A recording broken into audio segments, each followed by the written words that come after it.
96.5 The Fan. Right side throw, touchdown! Kansas City! A 3-yard touchdown pass in overtime. Kansas City wins the game. Welcome into The Drive with Carrington Harrison. Back-to-back best sports talk hosts as voted on in the Pitch magazine. Live from the Fan Studios. Here's CDOT.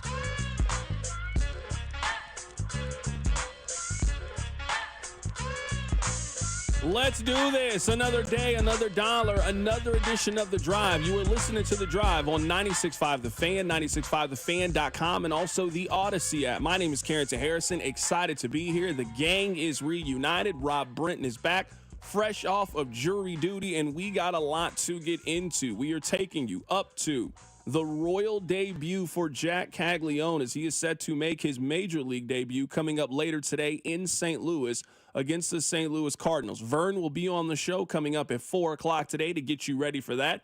Rex Hudler is scheduled to be on the show coming up in exactly 1 hour. There is no better person to get you excited for the major league debut of Jack Kaggleon than our dear friend Rex Hudler. He'll be on the show coming up in a little bit. We're also going to be joined by the play-by-play voice of the Omaha Storm Chasers is going to join us coming up in about 15 minutes. So we have you covered wall to wall with Jack Kaggleon's major league debut. We certainly appreciate you guys making us a part of your Tuesday. Before we get going, let me remind you of a couple of things. Number one, I need you listening to The Drive each day at 2 o'clock right here on 96.5 The Fan. And number two, it'd be great if you could tell one friend to check out the show. I mean, I would really like it if you would tell two people to check out the show, but you know what? Beggars can't be choosers. If you just told one person to check out the show, you know what? I would appreciate that very much. All right, let's get into this. The odds for Jack Kaggleon to win Rookie of the Year have drastically changed over the course of the last week. Now, that is to be expected. Basically, since the story from Jeff Passen that let us know that this was on the radar for the Kansas City Royals, that was the time to get in on the investment if that's what you decided to do.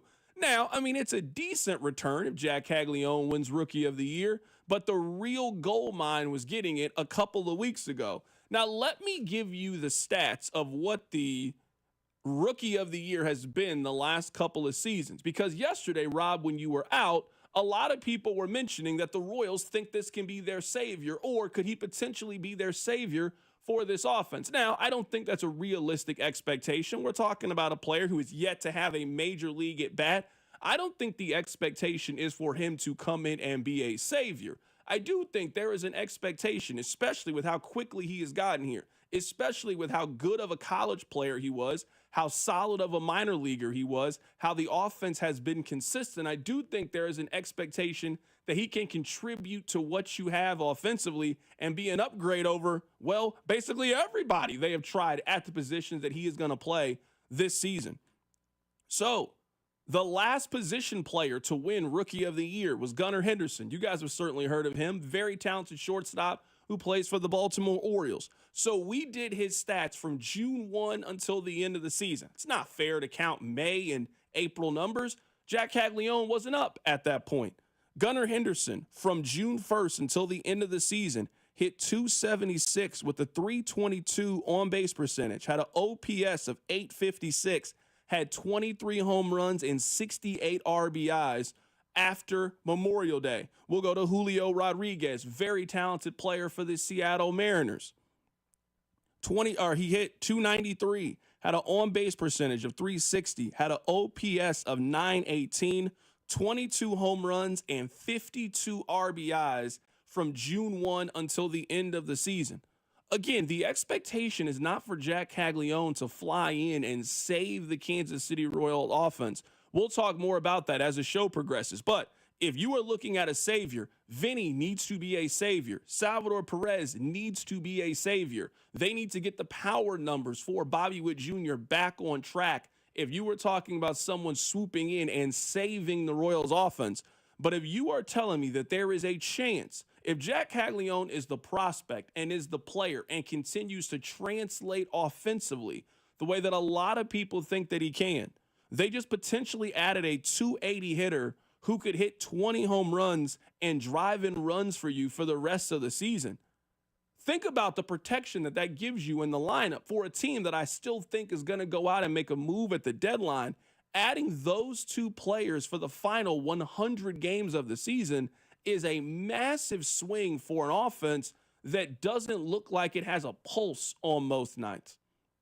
So I wanted to give you guys the numbers. If you are very excited about Jack Kaggleon, and you certainly should be, the Royals just haven't had too many days like this before. We discussed it yesterday. It's a little bit different than Gordon's debut in the major leagues. Gordon's debut was on opening day. It's a little bit different than Bobby Witt Jr.'s first game. We're talking about opening day. We're talking about a random Tuesday in June that now feels like the most important regular season game of the season because of the opponent and also because of the major league debut for one of the more anticipated Royals prospects that we've seen in quite some time. So that's the first part of it. Now, the second part of this that I want to talk about with Jack Kaggleon, as we will be joined by the Storm Chasers play-by-play broadcaster who got 12 games to see Jack Kaggleon, there are two things that I feel pretty confident in with him.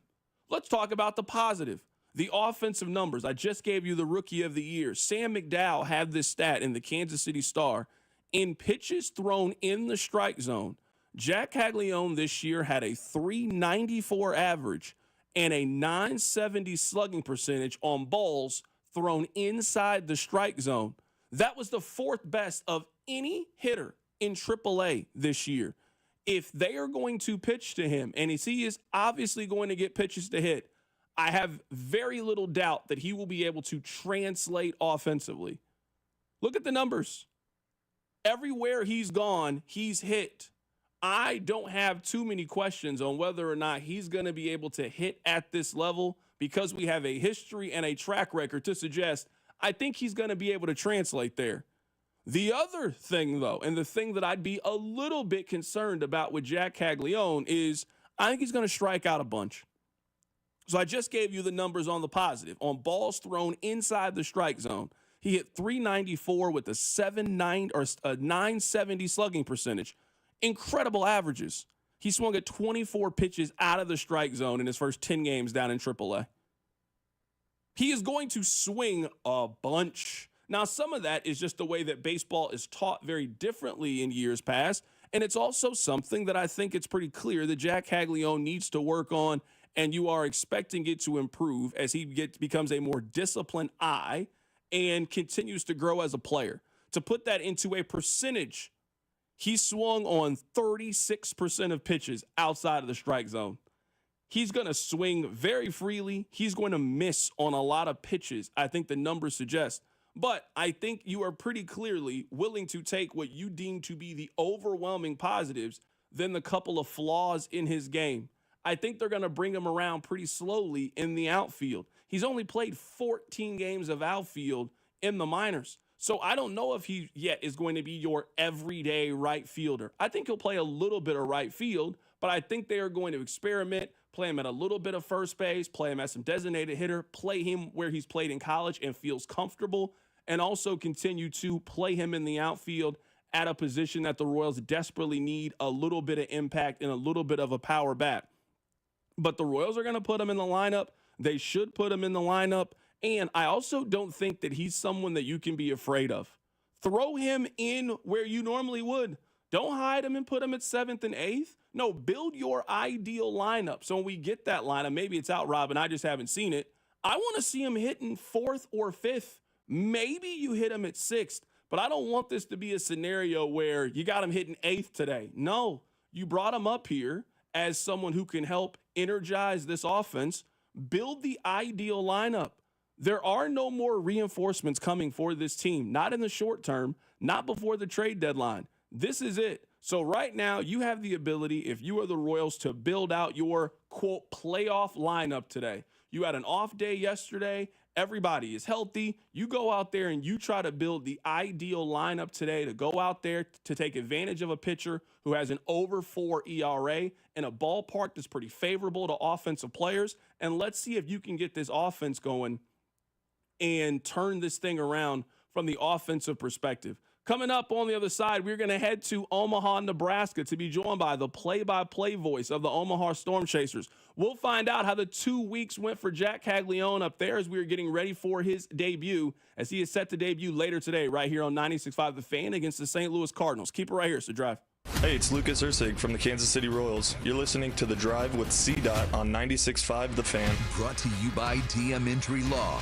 Have you or a loved one been in a car wreck? Contact DM Injury Law today and get the money you deserve. Car wreck? Remember, Mike's got this. As men get older, our bodies change. We all know that, and often we just accept the changes as the way it is. But some of those changes, such as bad sleep patterns, low sex drive, brain fog, no energy, and reduced gains in the gym, could be due to low testosterone. And that is something you can change. This is Jeff for Heartland Men's Health. And even if you're in your 30s, if you're experiencing some or all of the symptoms I just noted, you very well may need low testosterone treatment. With our treatment protocols, if you're like most men, you'll be amazed at the change. You'll have more energy, improved mental clarity, your sleep will be better, so will your workouts, and you'll likely find that your sex drive increases too. So give us a call today and make the change for good. Your initial visit is just $99 and includes blood work and a medical consult. And if you start on treatment the day of your appointment, your visit is free. Call 844-447-6600. That's 844-447-6600. Or go to heartlandmenshealth.com. We have 3 offices to serve you. Heartland Men's Health, a Promenic restorative health practice. Ring the bell. We've done it again. Golden Oak Lending has lowered rates to 4.875 fixed. Lower your monthly payment, get cash out, pay off credit cards, and best of all, make no mortgage payments for 2 months. Lock in this incredible 4.875 rate and get your cash in as little as 14 days. Call 913-890-GOLD. Golden Oak Landing cured my blues. 5.81 APR, FHA, 15-year, 20% equity, qualified credit. Additional terms apply. NMLS 114937. Hi, Zoe Saldana. Welcome to T-Mobile. Here's your new iPhone 16 Pro on us. Thanks. And here's my old phone to trade in. You don't need a trade-in. When you switch to T-Mobile, we'll give you a new iPhone 16 Pro. Plus, we'll help you pay off your old phone up to $800, and you still get to keep it. There's always a trade-in. Not right now at T-Mobile. I feel like I have to give you something in return for karma. That's okay. I don't really have much in my purse. Oh, let's see. Hand sanitizer. It's lavender. I'm good. Seriously. Let me check this pocket. Oh, mints? Really, I'm fine. Oh, I have raisins. I'm a mom. Wait 1 sec. I've got cupcakes in the car. It's our best iPhone offer ever. Switch to T-Mobile. Get a new iPhone 16 Pro with Apple Intelligence on us. No trade-in needed. We'll even pay off your phone up to $800. With 24 monthly bill credits, new line $100 plus a month on experience beyond finance agreement $999.99 and qualifying forwarded. For well qualified plus tax and $10 connection charge. Pay off via virtual prepaid card below 15 days. Credits end and balance due if you pay off early or cancel. See T-Mobile.com. Get a $15 prepaid MasterCard after rebate when you buy 5 quarts of Mobil 1 full synthetic motor oil at O'Reilly Auto Parts. O'Reilly Auto Parts. This is the story of the one. As a safety manager at a manufacturing plant, he does everything he can to keep his coworkers safe. From finding ways to reduce risks to keeping safety supplies in stock. And for that, he relies on Grainger. Grainger offers a broad range of quality products and next-day delivery, so he can always play it safe. Call 1-800-GRAINGER, click Grainger.com, or just stop by. Grainger, for the ones who get it done. Get a $15 prepaid MasterCard after rebate when you buy 5 quarts of Mobil 1 full synthetic motor oil at O'Reilly Auto Parts. O'Reilly Auto Parts.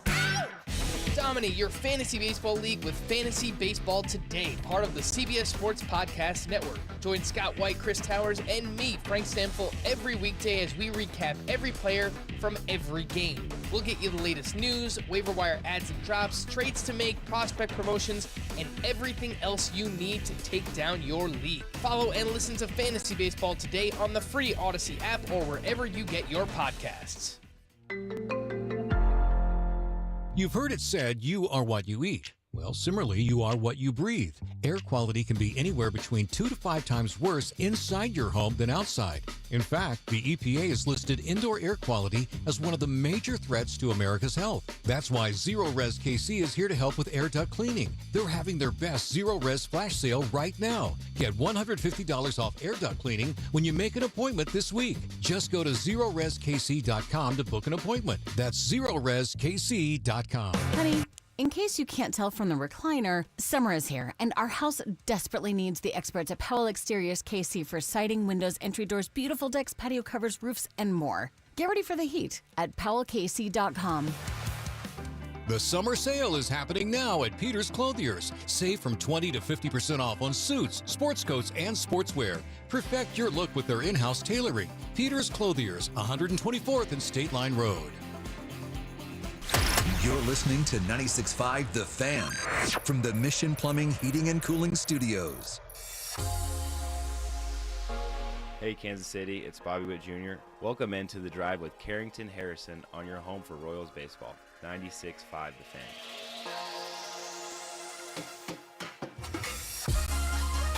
Rob, usually when we have guests join us on the show, they got a little age, they got a little seasoning. We're very happy to welcome Nick Batters on the show. He's the Omaha Storm Chasers play-by-play broadcaster. Rob, have you seen a picture of this young man? He looks like a pup. If I asked him who's the best player he's seen, he's going to say like Juan Soto or somebody. He's not going to go back in the archives. He's not going to give us a Barry Bonds. He's not going to give us a Darryl Strawberry or something. He's going to say somebody that just started playing about a week ago. Have you seen this young guy? He might be the youngest guest we've ever had on the show. And we've had college players on the show. We got a young gun joining us on the show today. Let's go to the phone lines right now to be joined by the Omaha Storm Chasers play-by-play broadcaster. Nick Batters joins us on the show today. Nick, how you doing, my man? Hey, Carrington, I'm doing well. I appreciate it. And I was thinking about it. The last time that you and I talked, that probably would have been about Bobby Witt Jr. a few years ago. So to answer your question, he might be the best player I've seen in person. Okay, that makes sense because I'm sitting here looking at you. You look like you're 23, 24 years old. How long have you been doing this? So this is my 9th season in professional baseball. I mean, I've worked in indie ball, the Australian Baseball League rookie ball, but this is my 5th year in the Royals organization. I was down at Double A Northwest Arkansas for a couple of years, and now this is year 3 for me in Omaha. Well, congratulations. We're happy to have you on the show today. Nick Batters is the voice of the Omaha Storm Chasers. So let's just talk about this. You didn't get a chance to see Jack Kaggleon for very long while he was there. What was the buzz like? What was the energy like? What was the anticipation for? I mean, he really only got 1 week in Omaha.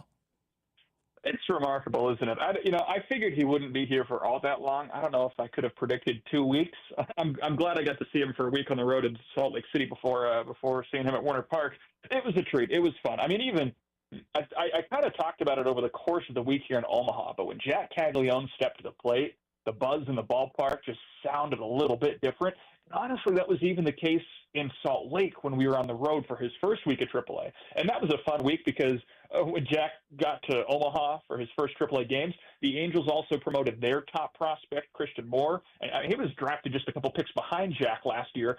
So the two of them were making their AAA debuts at the same time. They both had great weeks. And when either of them stepped to the ballpark, you could see that every fan was a little more focused, and rightfully so, because it was a fun couple of weeks.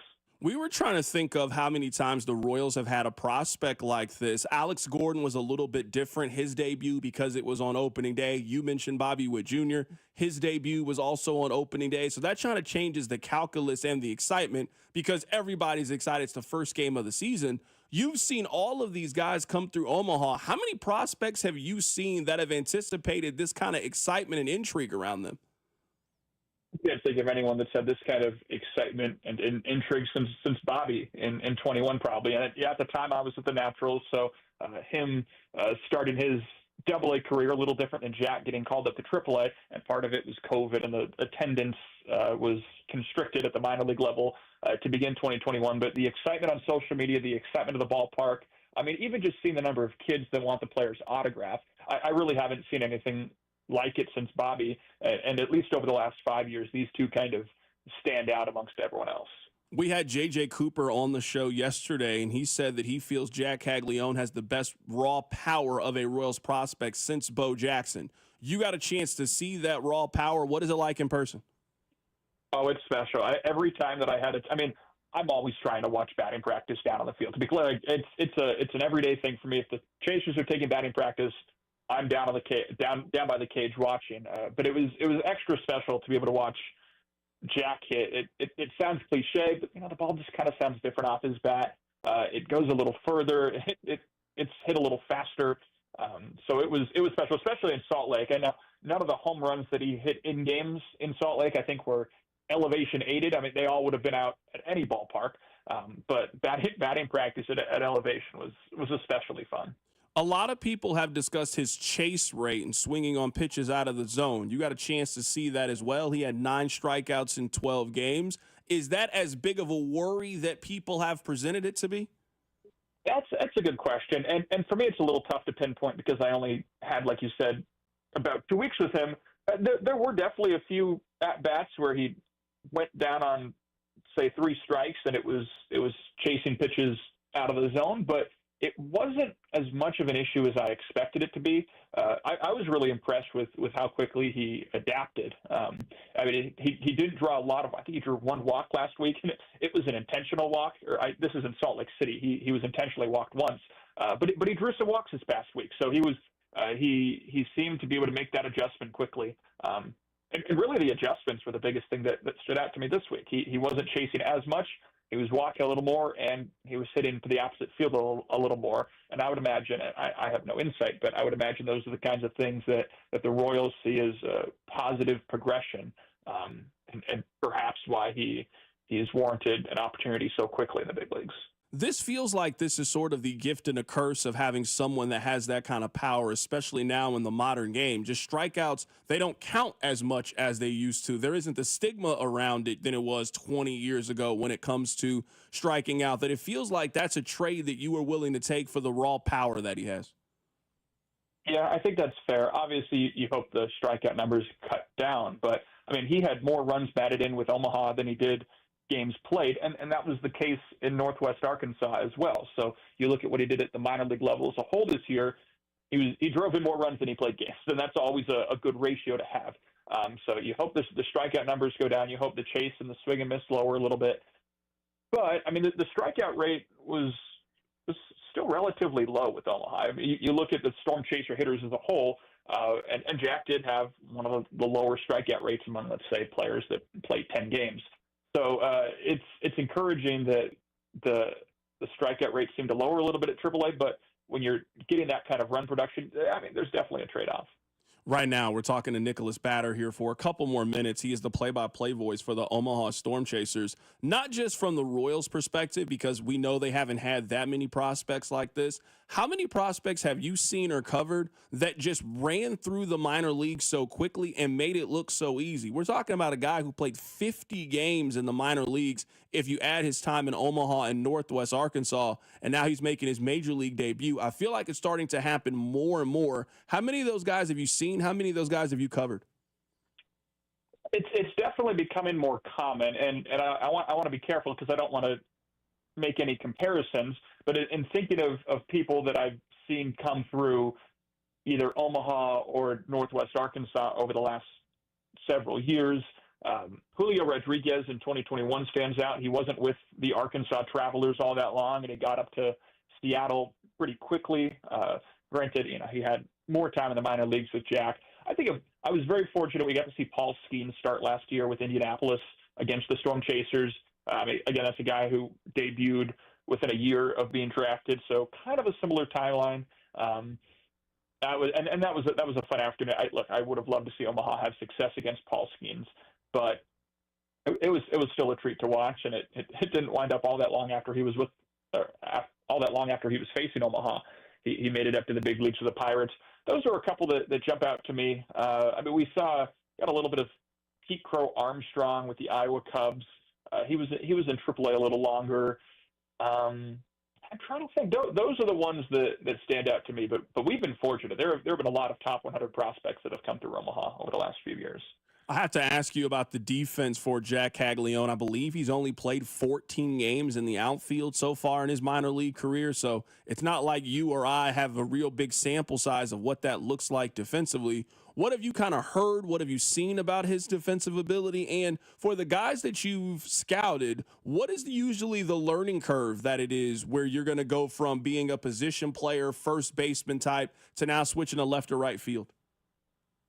It's interesting. In the 12 games that he played with Omaha, he was in the outfield for 7 of them. Played a few games at first. He DH'd a couple of times. And I think let me pull it up here. He played 7 games in the outfield with Omaha. He caught 6 fly balls in game. So, I mean, it was less than 1 fly ball caught per game played in the outfield. So it was not only a small sample size of games played, but quite frankly, there just wasn't a lot to work with in terms of evaluation. And that's something that, with Rusty Kuntz being around the team the last couple of weeks, I kind of picked his brain a little bit, like, what do you want to see from him? And all of the pregame work that Jack put in, he looked fantastic. I mean, Rusty sung his praises with how he handled everything pregame, but in-game's a little different. And it wasn't a big sample size. There weren't that many challenging plays, but he held his own in the outfield. There was nothing that gave me pause for concern. And I'm excited to see what his arm can do in right field, honestly. He didn't have any outfield assists with Omaha. He did have one throw to the plate. It was a close play at home. And the throw was over 90 miles an hour from right field. And when you have outfielders throwing the ball over 90 miles an hour, that's a pretty strong throw. So it's tough to say. And I get the sense the learning curve can be challenging, but he's smart. He's a good baseball guy, athletic, eager to learn, eager to do well, willing to put in the work. So I'm not surprised. It's a position he's played before. It's not like the outfield is the moon to him. But I get the sense that he's adapted pretty well, and it's not much of a surprise to anyone.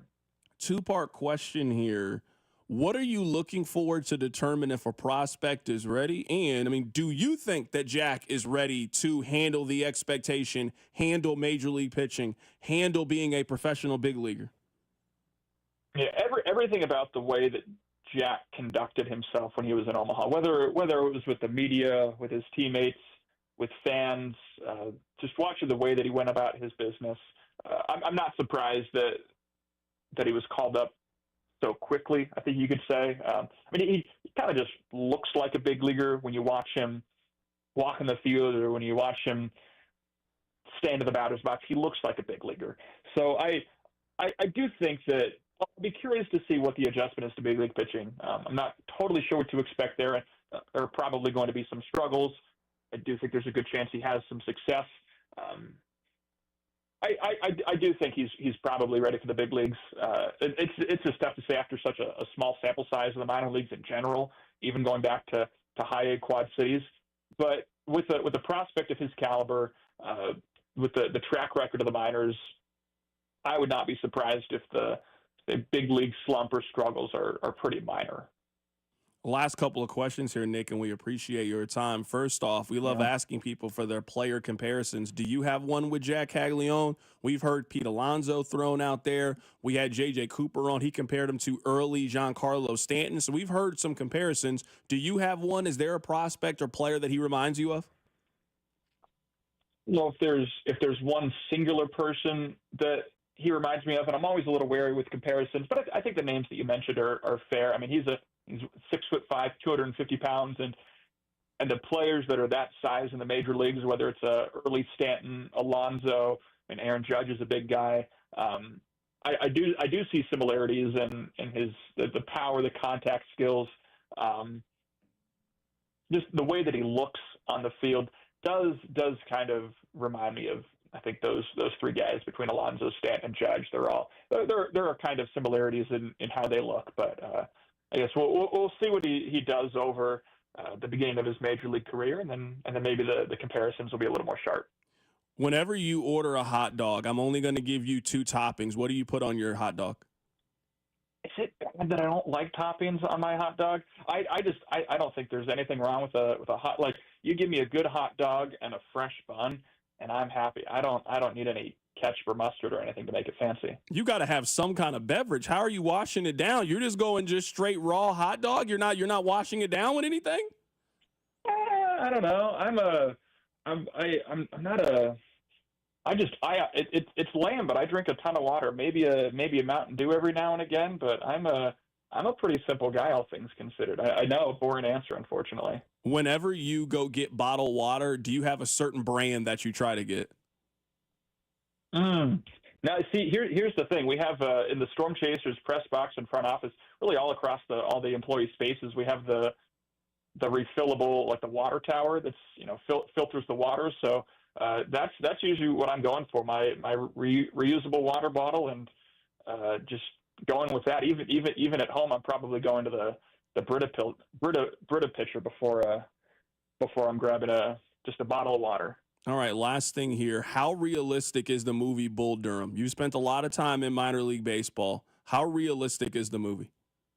I get the sense for at the time it was pretty realistic, but unfortunately now I shouldn't say unfortunately. It's great for the players, but these guys have it pretty good compared to how it was 10, 20, 30 years ago.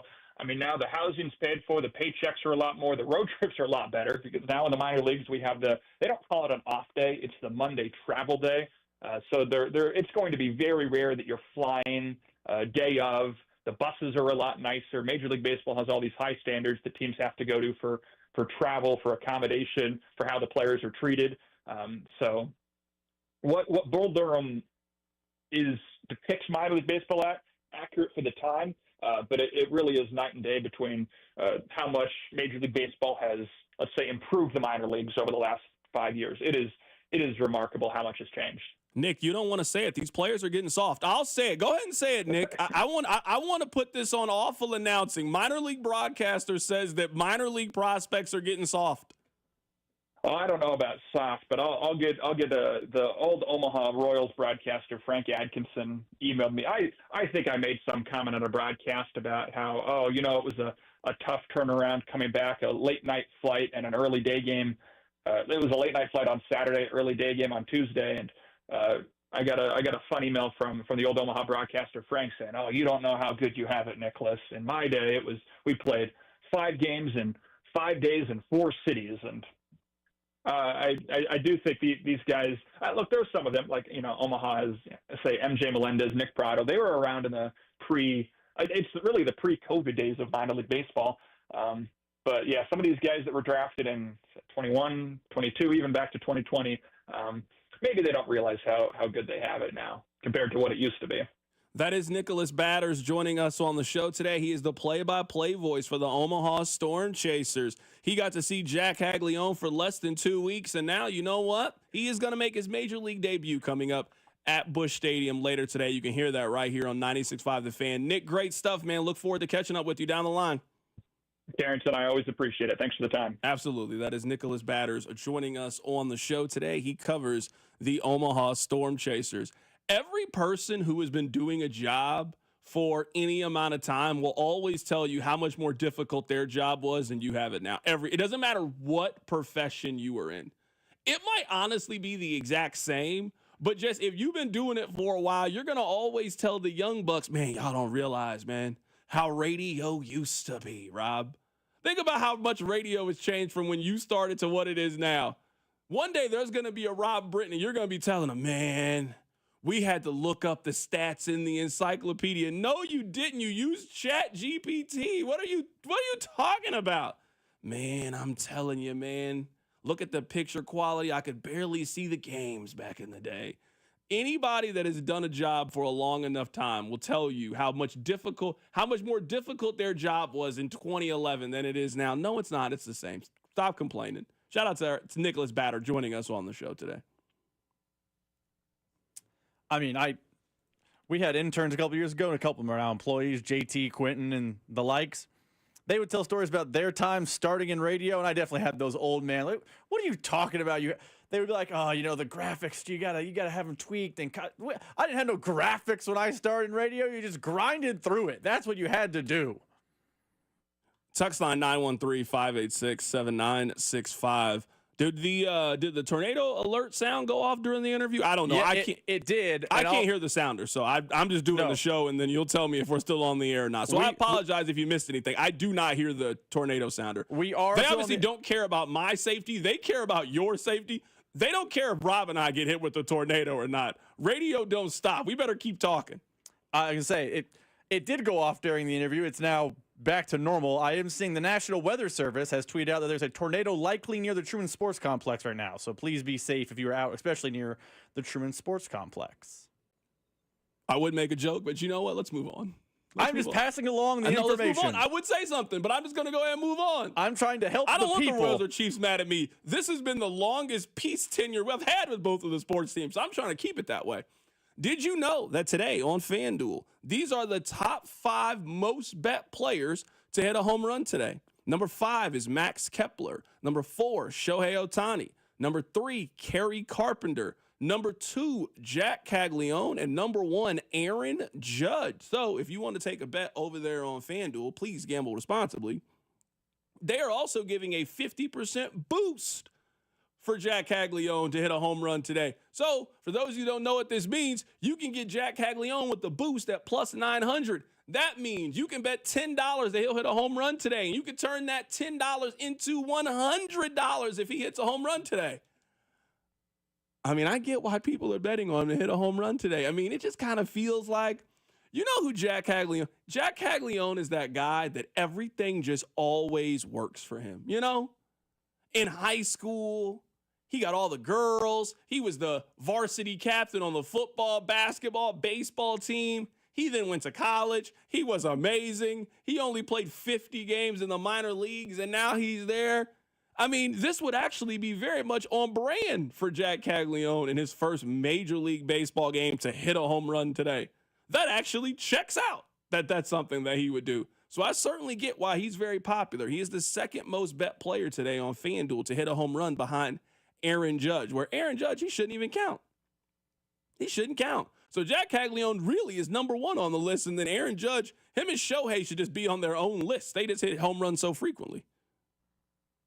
I mean, I'm a person who quite literally is housing a Jack Kaggleon anytime home run bet tonight because you're right.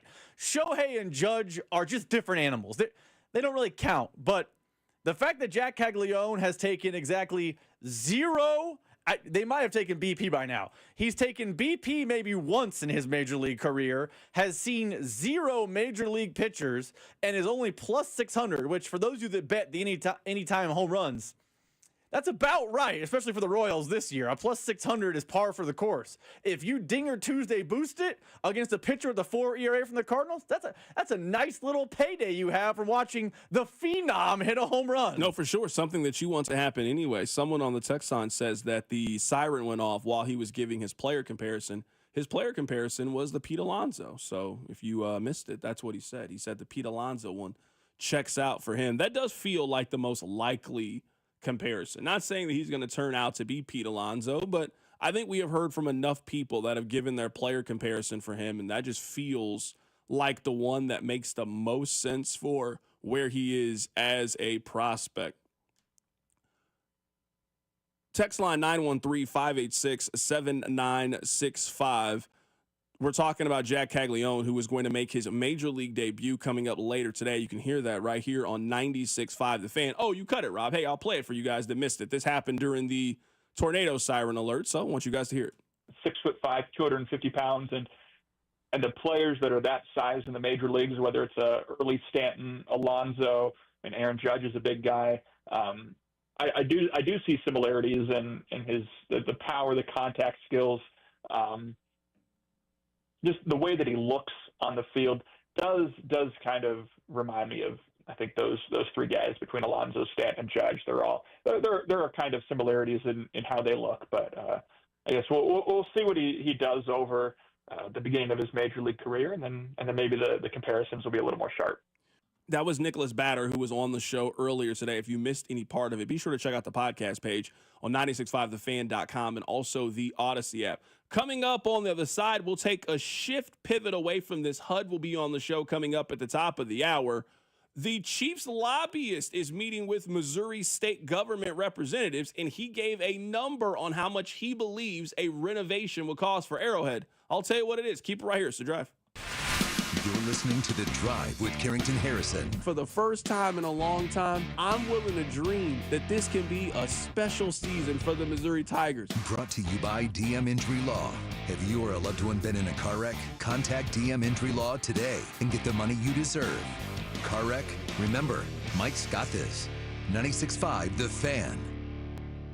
FanDuel is giving you even more reasons to love home runs every Tuesday during the MLB season, because with Dinger Tuesdays, all FanDuel customers get a home run profit boost. That means when you bet on moonshots, you can take your winnings to even newer heights. So whether it's a big blast or a Oppo Taco, FanDuel is your home for betting home runs. All you need to do is visit FanDuel.com/KFNZ and gear up to go yard all season long. One more time, that's FanDuel.com/KFNZ to claim your Dinger Tuesday profit boost. Make every moment more with FanDuel, America's #1 sportsbook app and the official sports betting partner of Major League Baseball. 21 and present in Kansas. First online real money wager only. $5 first deposit required. Bonus issued. Non-withdrawable bonus bag. Retired 7 days in receipt. Return supply.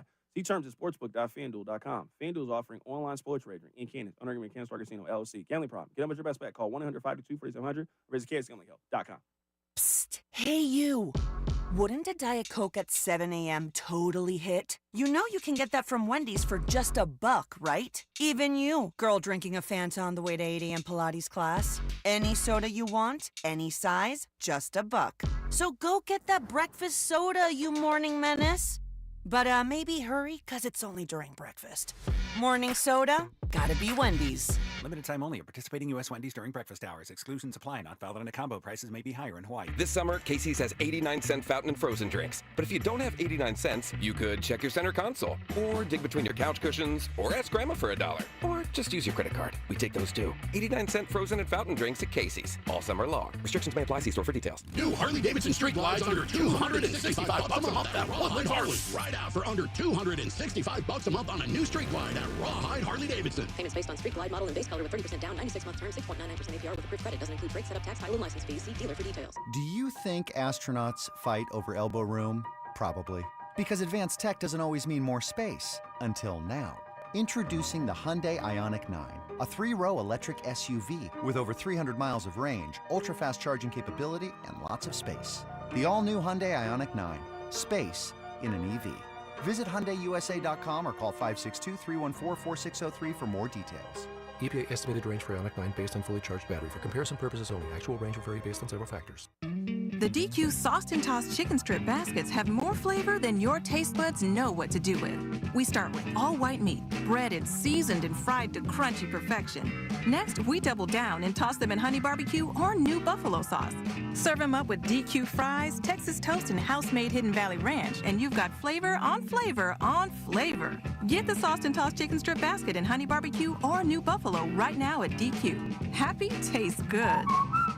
Participation may vary. Here is your Game of the Week, presented by Hyundai. Possibly the biggest rivalry in baseball is played again this week as Boston heads to the Bronx to face off against their division rivals in New York. Boston has been putting together a string of solid wins and slowly pulling closer to the top of the division, while New York has maintained control. This series could help make that push for Boston or could give New York a chance to pull away even further. Do you think astronauts fight over elbow room? Probably, because advanced tech doesn't always mean more space. Until now. Introducing the Hyundai Ioniq 9, a 3-row electric SUV with over 300 miles of range, ultra-fast charging capability, and lots of space. The all-new Hyundai Ioniq 9, space in an EV. Visit HyundaiUSA.com or call 562-314-4603 for more details. PA estimated range for Ioniq 9 based on fully charged battery. For comparison purposes only. Actual range will vary based on several factors. Introducing the all-electric Ioniq 9, space for up to 7, range for miles. Everyone has a fave Wendy's Frosty flavor. And when you're choosing from chocolate or vanilla,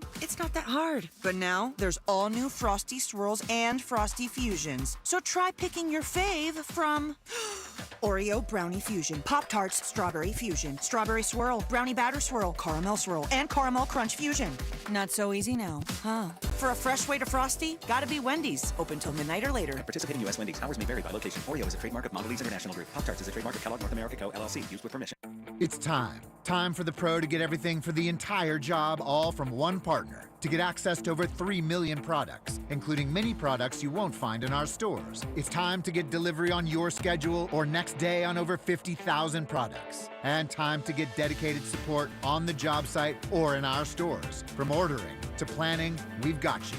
One partner, any job, all in. Ask about all we can now do at the Pro Desk. The Home Depot Pro, it's about time.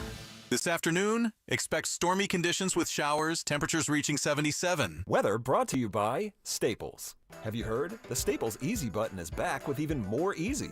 Press it for custom prints, shipping services, even passport photos. Staples. That was easy.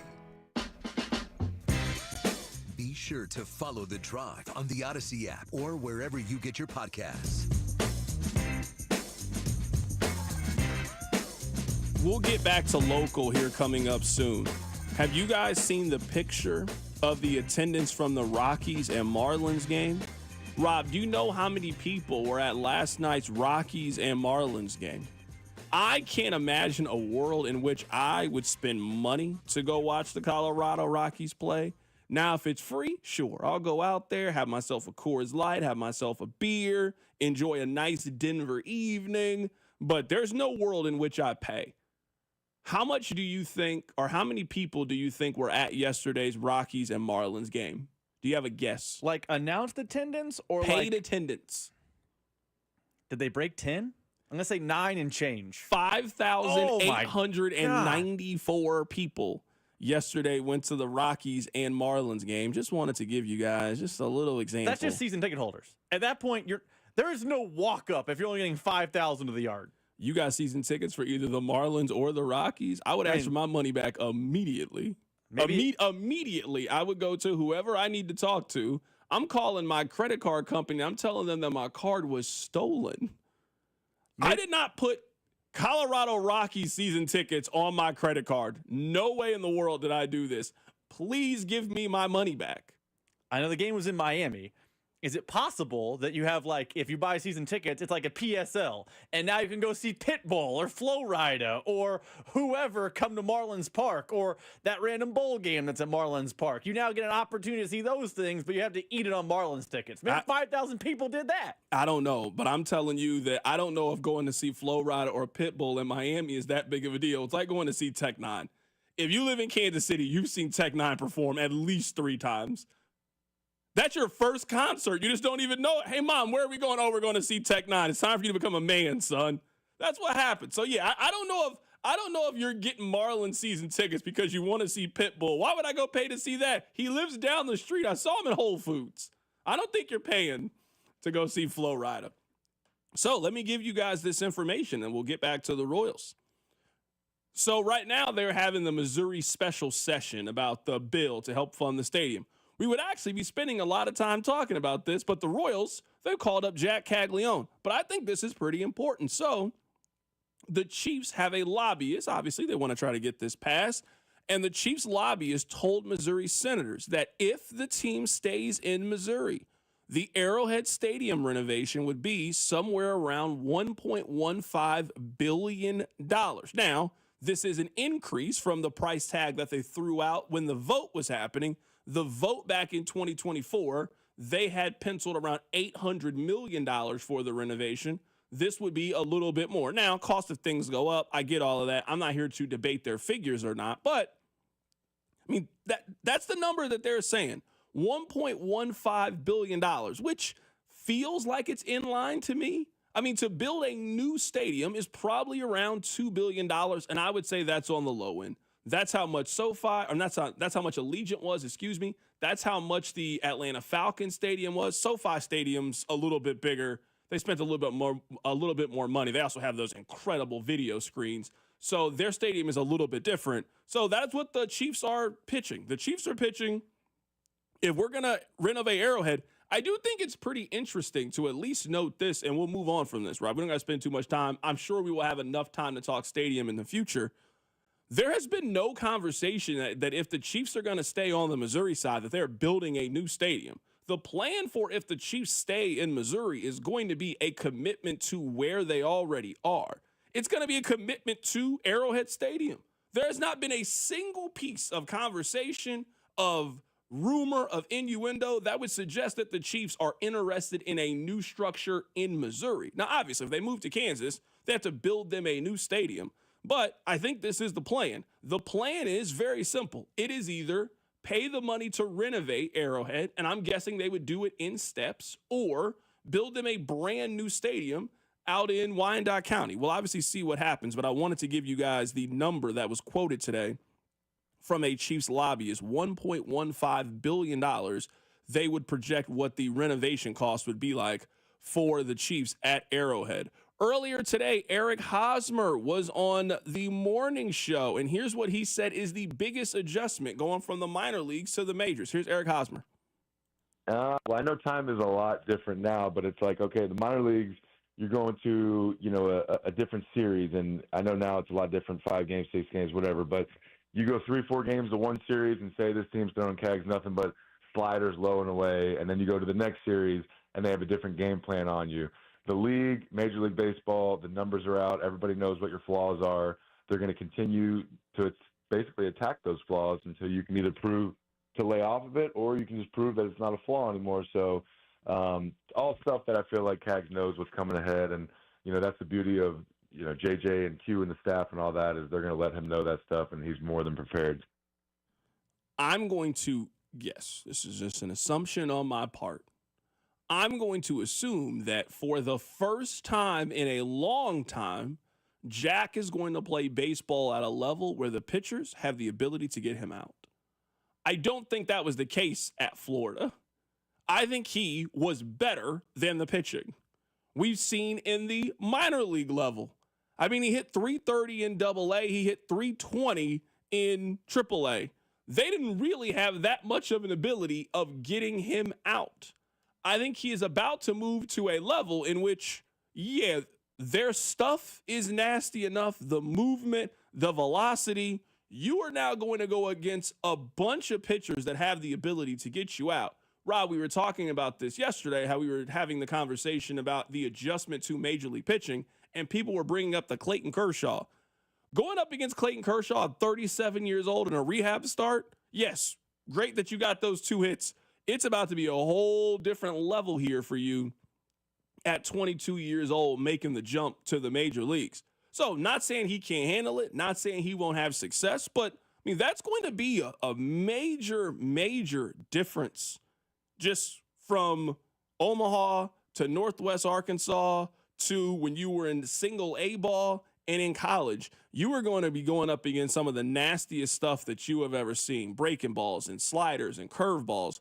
You are going to be going up against just pitching that you've never seen at this level before. And how do you adjust? Denny always says that baseball is about adjusting to the adjusting.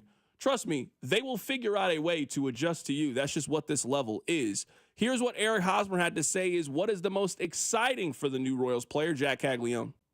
You tell you what, depending on what brand he goes with, that thing might get up to size 18, you know what I mean? So that is impressive. So, I've gotten to talk to him a couple times. I haven't been around him. Moose was out there in spring training, and he was telling me about it at bat. There was someone stealing first or second or third, whatever it was, and Cag swung at a pitch, it was a homer. I think it was against the Cubs or something, but came back in the dugout and was kind of asking Moose, like, man, maybe I don't know if I should have swung at that pitch. The guy was stealing.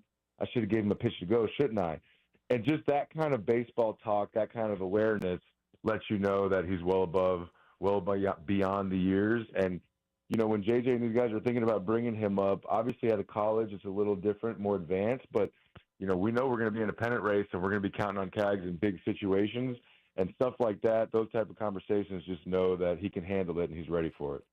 That was Eric Hosmer earlier today. He was on Fesco and Dusty. Really happy to hear from Eric Hosmer, who, certainly knows what this feeling is like.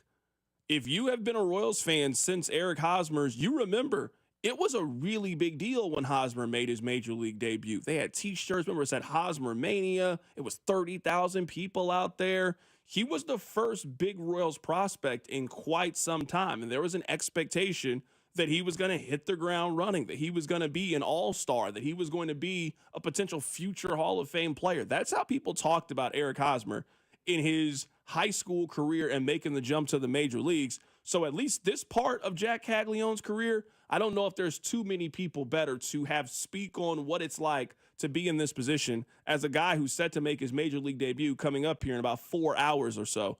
Coming up on the other side, we'll talk to a former first-round pick, certainly somebody who remembers his first game very fondly. Rex Hudler, Royals television broadcaster, will join us next. Really excited to get HUD's thoughts on this. That's coming up. Don't turn that dial. It's The Drive.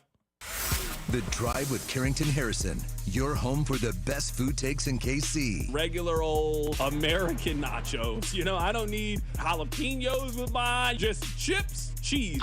Brought to you by DM Injury Law. Have you or a loved one been in a car wreck? Contact DM Injury Law today and get the money you deserve. Car wreck? Remember, Mike's got this.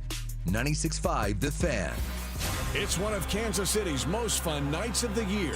It's Guns and Hoses, where area firefighters box area police in 13 exciting bouts for the families of our fallen first responders. This year's Guns and Hoses, Saturday night, June 7th, at historic Municipal Auditorium in downtown Kansas City. Tickets are just $25. Get them while they last through Ticketmaster or at Municipal Auditorium box office. Guns and Hoses, Saturday, June 7th. If you're looking for that new career path, have you thought about IT? Think about IT. It's needed in every single industry, whether it's sports, healthcare, construction, manufacturing, you name it, and Centric can help you get there. No better time in the city either. KC Tech Council has 3,000 IT jobs open in March alone. 3,000. Centric can train you to do one of those jobs. We've told you about our friend Russ Mondry and his expertise in this field. Over 16 years at Centric. He's going to help you find that career path. So go to Centric.com. Call Aspen Lawn and Pest Control. Our iconic blue trucks and expert team get it right the first time. Award-winning full-service lawn care and pest control since 1985. Call today for a free estimate. Visit AspenLawn.com. FanDuel is the best place to find all your favorite player props for the NBA Finals starting up this week. And now you can make the smarter play with new performance trends. If you want to check a player's consistency during the playoffs, or maybe they've been flirting with that potential triple-double, get the latest stats right inside the app and see who's heating up. And after the tip-off, you can combine live prop bets into a same-game parlay for a chance to win big. If you don't already have FanDuel, it's not too late to get on the action. You'll get started with $200 in bonus bets if your first $5 bet wins. So just visit FanDuel.com/Alex to join today. Make every moment more with FanDuel, the official sports betting partner of the NBA. 21 and present in Kansas. First online real money wager only. $5 first deposit required. Bonuses should not withdrawable bonus bets which expire 7 days after receipt. Restrictions apply. See terms at sportsbook.fanduel.com. FanDuel is offering online sports wagering in Kansas under agreement with Kansas Star Casino, LLC. Gambling problem? Getting help is your best bet. Call 1-800-522-4700 or visit ksgamblinghelp.com. It's almost Andy Reid. When I landed in KC, I started doing commercials. The whole playbook. That's how I teamed up with Renner Garage Store. For nearly 70 years, Renner has been serving KC with the latest styles, top brands like Deldon, Amar, and LiftMaster, and the trusted service of a family-owned team. Get your free estimate today, and if you're looking for work, Renner's hiring installers with paid training.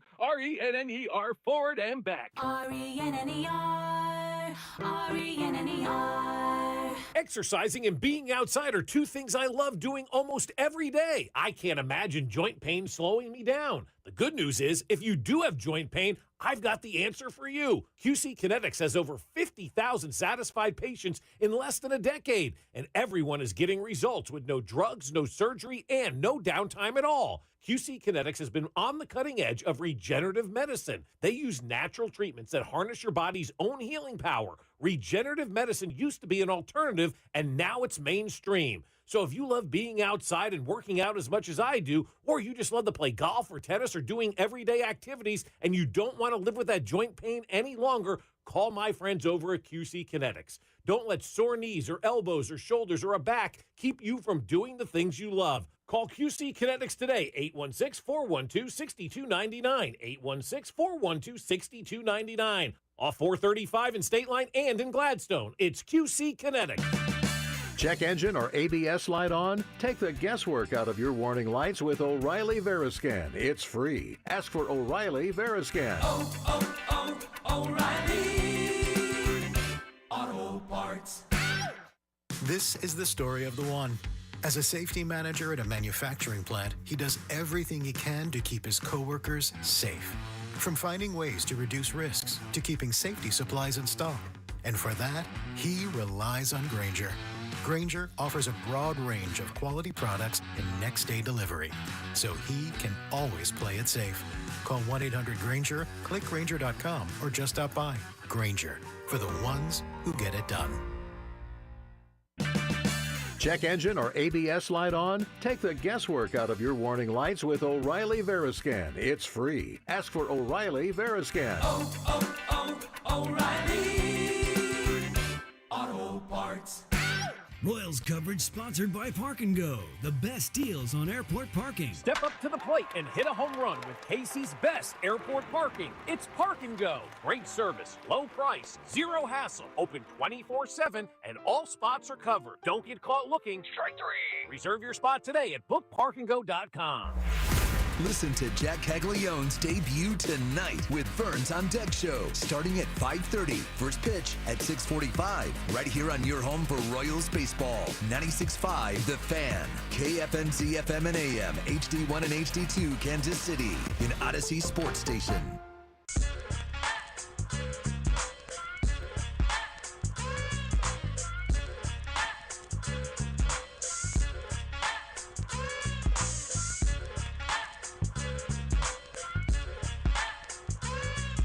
Welcome back into the show. My name is Carrington Harrison. Really happy to be here with you guys on this wonderful, wonderful Tuesday. We are getting ready for the Major League debut of Jack Caggleon, who is making it later today at Busch Stadium. You can hear that right here on 96.5 The Fan. We're going to hand things off to Josh Verner. Excuse me. Vern will be on the show coming up in exactly 1 hour. So if you want to hear from Vern ahead of the game, I would stick around and hear what he has to say. We are trying to track down our guy, Rex Hudler. I'm sure he'll be on the show soon enough. Well, before we do that, you know what? Why don't we take a trip down memory lane? Because the Royals have had a couple of these moments before. Do you guys remember Eric Hosmer's first Major League Baseball hit? Hit hard, and there's the first base hit for the Royals, and the first Major League hit for Eric Hosmer.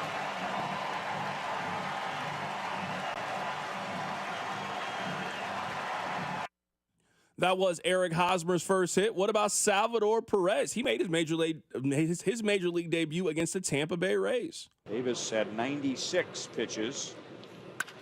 And a ground ball is into center field. And there's the first major league hit for Salvador Perez. That was the call for Salvador Perez's first hit. Hopefully we'll get a call later today for Jack Caglione's first hit. Let's head to the phone lines right now to be joined by Royals television broadcaster and friend of the show, Rex Hudler, joining us. Hud, you there?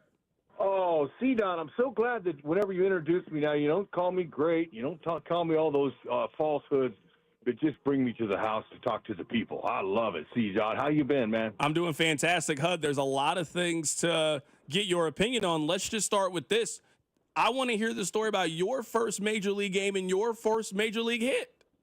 Oh, how exciting, man. And watching these young players now see Dot in the broadcast booth, it never gets old, never. We might see a handful a year get calls up, and it's so special. And I remember now, my family was all from Fresno, California, and I was, of course, a New York Yankee. And I know fans in Kansas City, what they think about the Yankees and the Cardinals. And so, but anyway, I remember Al Nipper was pitching, and he came in with a fastball, and I hit a jam shot. It was a doinker. I mean, it was one of the ugliest base hits I ever got, and I got plenty of ugly ones. And I dunked it over Bill Buckner's head in Yankee Stadium. And the foul ground there was only like 4 feet, 5 feet, so there's no foul ground. It bounced over his head and into the stands. And I remember the great trainer of the Yankees, Gene Monahan, run down the line. I saw him run down the line. He gave 2 balls for one and again got my baseball back and wrote up the most beautiful, with the most beautiful handwriting ever on my ball. And, you know, some of the autographed baseballs that you get now that you had signed years later, C-Dot, they fade. The signatures fade on them, man. You know, the ink on the leather, after years and years, they go away. But mine has not. I'm so happy. My home run ball and my first hit ball are all just like they were 30, 40 years ago whenever I was a young buck. Right now, we're talking to Rex Hudler, Royals television broadcaster, ahead of Jack Caglione's major league debut. Hud, you tell us a lot about the time that you spent in the minor leagues, and we always appreciate those stories. What was the biggest adjustment? What is the biggest adjustment coming from the minor leagues to the majors? I was just sharing that with my guys up in my booth here about the process of a player. And most young players, offensive players, hitters, position players, it takes them a year or two to kind of figure out that they're good enough to play here. Now, if there's a handful of guys that come in that are really good and they take off right away, but a majority of the position players, it takes them a couple of call-ups, and sent down a few times to kind of get their confidence that they can play up here. And eventually they get it, like Lofton. Lofton's a different player now. He's been up and down for the last couple of seasons. He had a baby, he and his wife, and once you start a family, now they're counting on you even more to make a living for them during a short time in your life.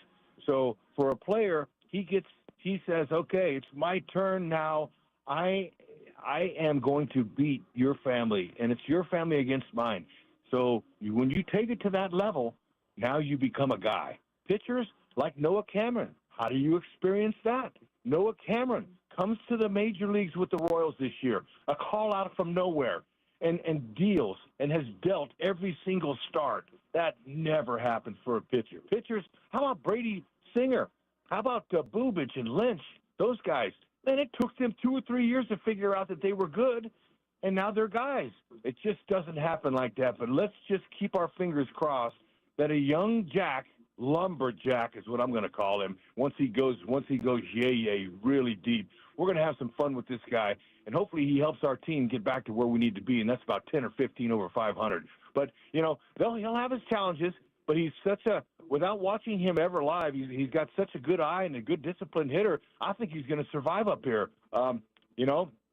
Long. He's got a big wide base. Okay, he doesn't stride very much, which keeps his balance perfect. And, they're going to challenge him with 95-plus up in the zone. Those pitches that have that backspin on them, and they ride up in the zone, and they're going to be breaking balls down in the dirt to try to get him to chase. So they'll test him. And then, whoever we play next will be the White Sox. Their advanced scout is sitting in the stands and will be here for every single Cardinal game.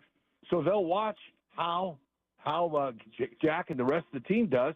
And that's what an advanced scout does. He'll go and he's a spy, and he'll report to the Chicago White Sox about what they saw and how they got him out, or what he hit and what to stay away from. So that's what makes the game so competitive and so hard game to game, that it's scouted so much. But we're keeping our fingers crossed. About ready to hear from Jack here pretty soon in this press conference he's going to have down here. It's an exciting day for Royals fans and the Kansas City Royals, no question. Right now, we're talking to Rex Hudler. The lineup is out. Jack Caglione is going to be the DH. He's also going to hit 6th today. Here's the lineup.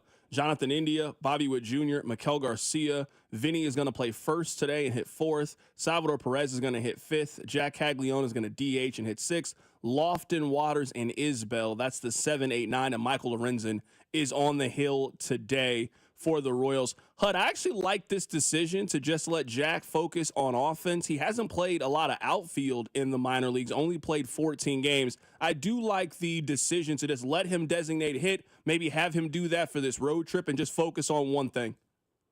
Oh, totally. And, C-Dot, the Royals are really sharp. They know exactly what's going on. They were going to bring him when they thought it was the right time. Okay, this organization rarely makes any bad moves clerically from the front office. They are solid. This is a JJ Piccolo. He inherited the blueprint of championship quality from Dayton Moore. The ownership has done a great job by letting JJ do his thing here, and he knows what we need. Just listening to you tell me that Salvi's going to get some real protection behind him, that gave me goosebumps. We are another hitter, maybe 2 away from what we need to win a championship here. And JJ knows that. And we're in the perfect part of the season where there's plenty to go. Our Royals have as good a chance as anybody else in the Central, because the Tigers are going to lose their bunch and we're going to win some. This is going to be a fun ride. But I don't know, probably this year, next year, how long will we have this great pitching? I think they know that this now is the time. The Royals want to win a championship. There's no doubt. And so now's the time. And Jack is here, and hopefully he won't get over-intimidated. He won't get dealt on, and he'll have a little bit of success, and he'll be able to hit behind the captain or another important hitter, which is so important in baseball. HUD, how difficult is it to do what Jack Kaggleon just did? I mean, he played 50 games in the minors. He played 38 games in Arkansas and played 12 games for the Omaha Storm Chasers and had great success at both stops.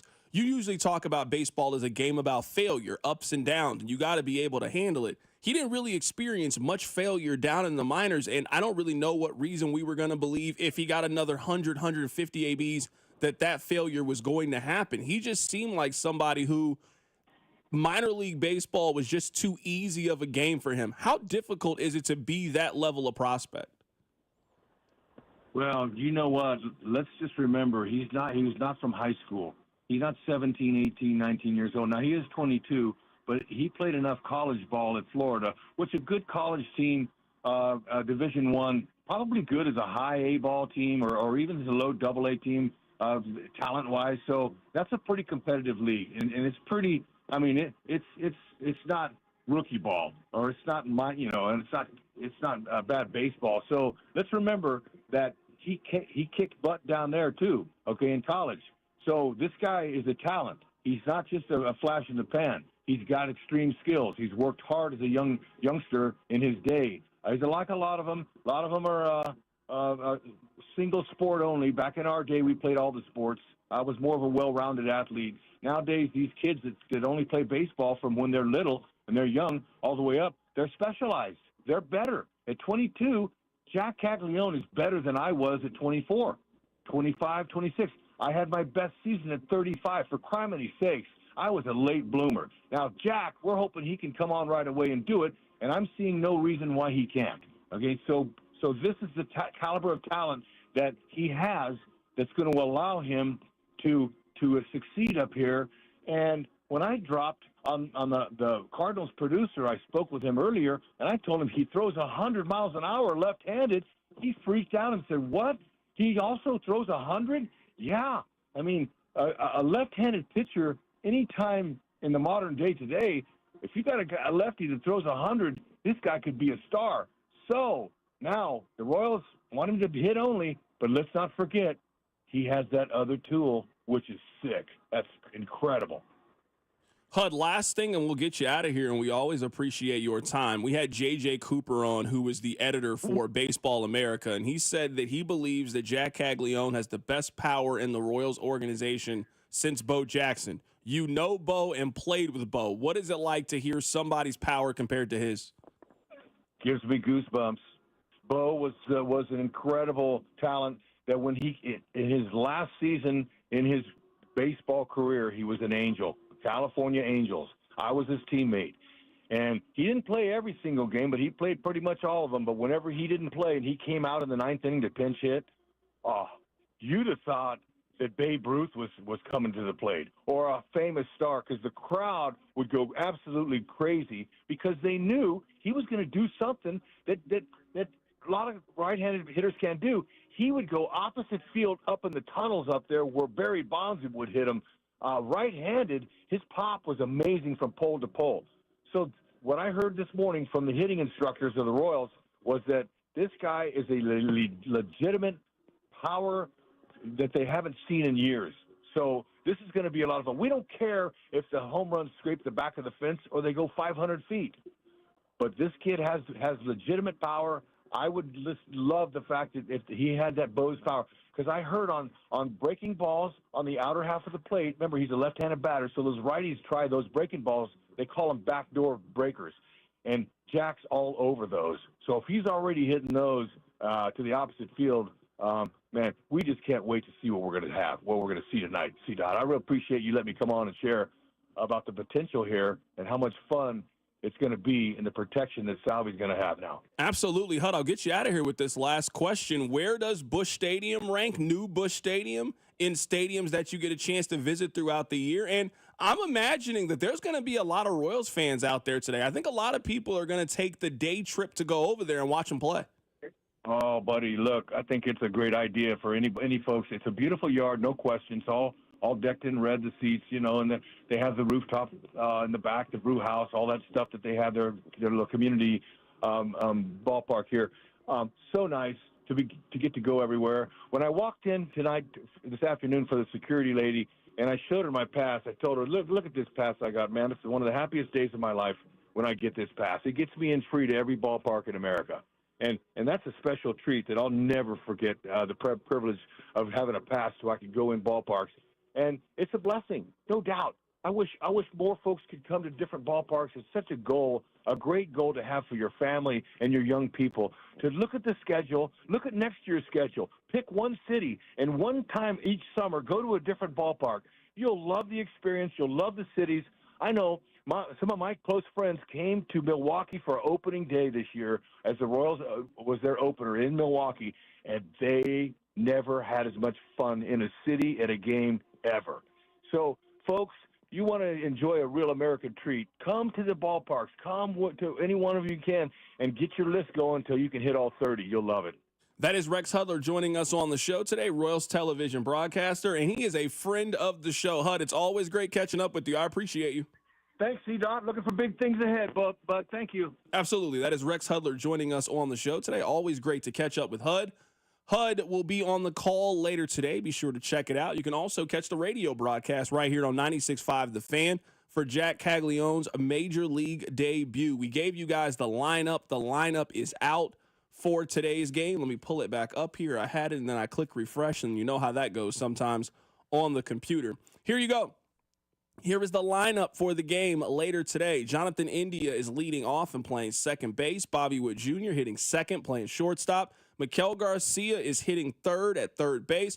Vinny Pasquantino batting cleanup and playing first base. Salvi is hitting fifth, catching today. Jack Kaggleon is the DH. He is going to hit sixth in his Major League debut. And then you got the outfield, Lofton, Water, and Isbell, left, right, and center. They are hitting 7th, 8th, and 9th today for the Kansas City Royals. And you also have Michael Lorenzen going on the mound today for the Royals. I don't have any problem with this. In fact, I actually probably prefer it. Jack has played 14 outfield games in his minor league career. He did not play outfield at Florida, and he has only played 14 games in the outfield, whether it is in Arkansas or Omaha. You obviously want to have more work, more behind-the-scenes work, and you're going to get him some live experience. But right now, for your Major League debut, we want you to just focus in on one thing. Go in there, get your 4 or 5 ABs, and provide a little bit of protection. You heard it from Rex Hudler. I mean, this 1 through 6, if you can get it going, you got a shot here. Jonathan India, Bobby Wood Jr., Maikel Garcia, Vinny Salvi, and Jack Kaggleon, that's a 1 through 6 that should get you excited. Now, we expect at some point that this team is potentially going to make a trade to get somebody in the outfield, and Kyle Isbell has actually not been that bad in the outfield. If you can get Salvi going, if you can get Vinny going, and Jack Kaggleon can be a guy that can contend for Rookie of the Year or be a plus designated hitter for you, I mean, this is a drastic improvement for your offense. The Royals have, if you were going by the numbers, they are second in ERA. They have one of the 3 best, top 5 best rotations, top pitching staffs in all of Major League Baseball. They've only scored more runs than the Rockies. They are elite pitching, and they are maybe the worst offensive team, and I'm not counting the Colorado Rockies. I'm not sure if the Rockies are better than the Storm Chasers. I'm being real with you guys. I'm not 100% sure if they're better than the Storm Chasers. I know one thing. One of these AAA teams could go 9-50 in their first 60 Major League games, the way this Rockies team has, so I'm not throwing them in the mix. I do think that this is the right way to handle Jack Kaggleon, and if I'm guessing, I think he's going to be the designated hitter for this entire road trip. Hey, it's your first week up here in the majors. Why don't you just focus in on DH? We're going to give you 25 ABs in your first week before we try to expand what you can potentially do. Maybe he plays a little bit of first base. They kind of move him around a little bit. But I'm at least guessing in the short term, I don't think he's going to play a lot of outfield for the Royals. I think you're right about that plan, but I think the lifespan of that plan is very, very, very short-lived. Carrington, we don't know. not to throw cold water on everyone's excitement, but everyone talks about this chase rate problem that Jack has. It's possible Kaggleon has that problem at Major League level and Major League pitchers can get him out because of it. But let's just say, putting that aside for a minute, let's just say he comes up and is hitting. And he is a viable Major League bat right off the jump. He cannot be an everyday DH because it is about to be June, July, August. It's about to be the dog days, and you can't have your 35-year-old catching every night. You just can't. You got to put him somewhere. Maybe he's DHing some nights, and those is when Jack has to learn right field. Maybe Perez goes to first base, and Pasquantino has to get a day off. But maybe with the way Perez is hitting this year, I'm talking about the accounting statistic, not the underlying analytics, maybe he just has to take a few off days in 2025. But your plan's great in the short term, especially with off days. They had an off day yesterday. They have an off day next Monday. They have some flexibility, but as they start to get into the dog days, Jack Caglianone's going to need to play somewhere in the field because if he's DHing every night, that means a 35-year-old Perez is behind the plate every night, and that's not going to improve his offensive game at all. Yeah, text line 913-586-7965. CDOT, except he's pitching in the sixth spot. They need to sandwich him between Garcia and Bobby. He'll get all kinds of stuff to hit where he is now. They aren't going to pitch to him. Who's protecting him? Respectfully, I don't know if Jack's role right now is to have protection. I think Jack Caglione is there to kind of support Vinny and support Salvador Perez. I think it is to give them a much more well-rounded lineup. I also just don't think at this stage in his career, like, you got to prove it at this level. You have been a great minor league player, you're going to be challenged here. So I think guys are going to throw at him, especially when he has shown not a lot of plate discipline at this stage in his career and that he's going to chase a lot. So I think guys are going to, hey, we don't have a great sample size on you, a very limited sample size. You only got 50 ABs down in the minors. But as we continue to get more and more information, we're going to find out what your strengths are. We're going to find out what your weaknesses are. I think that sixth is a really good spot for him. This gives you a really good 1 through 6. Now, we can argue on whether or not you think that Jonathan India should move down in the lineup. And I wouldn't fight you too hard if you think Maikel Garcia should be hitting 1 and that you should move India a little bit down. I'm not going to fight too hard about lineup construction. So far, the lineup construction is not why the Royals offense is bottom 3 in Major League Baseball. They haven't been able to find the right grouping of players or the right combination of guys. Right now, this is their best chance at scoring runs. You give me in their entire organization, give me the 9 guys that are going to come to the plate that you think give you a better chance of scoring runs than the one that they got now. So let's see how it works. I think they're going to give this lineup an extended look, as they should, and we'll see if this can jolt the offense a bit. I don't want to distract from Jack Mania, but with this lineup, and you're right, I think the 6th spot's a good spot to start him. But let's talk about the other thing in this lineup that's notable. Their best hitter is now batting 3rd. Maikel Garcia this season has been their best hitter. We all love Bobby. We all love Vinny. Garcia has been better than them in 2025. He is now batting in the appropriate spot. Salvador Perez, how often have you and I've heard Vern on postgame shows and on the show when he pops on with everyone talking about Perez in the 4-hole. It's not working. You got to move on. He can't be a cleanup hitter when he's hitting the way he is. He's no longer your cleanup hitter. The excitement for Jack, don't let it distract us from the fact that suddenly 3-4-5 is positioned, or 2-3-4-5 is positioned correctly for the first time maybe all Royals season. It was plug and play. Salvi is the cleanup hitter despite his numbers. Now Garcia bumps up, Salvador Perez bumps back. I think that 3-4-5 is the actual ideal way the Royals should line up. Text line 913-586-7965. CDOT, what if Jack hits the ball out of Busch Stadium tonight? Then they will sell out their next home game. That's the answer. They'll sell it out. The hype, I think, is bubbling. I think the hype is obviously there. You guys are excited. And I'm telling you right now, we haven't seen a lot of Royals television numbers. They will have the Royals television numbers ready at 9 o'clock in the morning tomorrow. They're going to tell you how many people tuned in. They are now in the business of driving you to buy tickets next week while he is in town. So the best thing that the Royals could do is he play really well this week that makes you want to go out there to see him. They got the Yankees in town next week too. Oh my goodness. So yes, if he goes out there and he goes 2 for 4 with a home run today, that's an extra 1,000 tickets they're going to sell tomorrow morning because people want to go out there and watch him. So, I mean, it is in everybody's best interest if Jack Kaggleon gets off to a really, really good start and makes Tuesday one of those games and events that you want to be out at Kauffman Stadium to see him perform. We'll keep talking about the top story of the day. Jack Kaggleon is set to make his major league debut coming up in about 3 hours.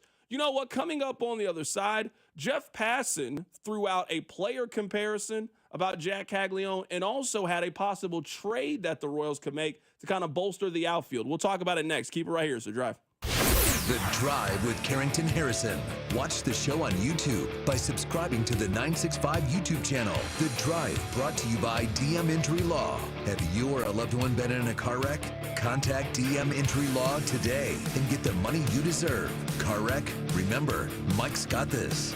96.5, The Fan. This summer, Casey's has 89-cent fountain and frozen drinks. But if you don't have 89 cents, you could check your center console, or dig between your couch cushions, or ask Grandma for $1, or just use your credit card. We take those too. 89-cent frozen and fountain drinks at Casey's, all summer long. Restrictions may apply. See store for details.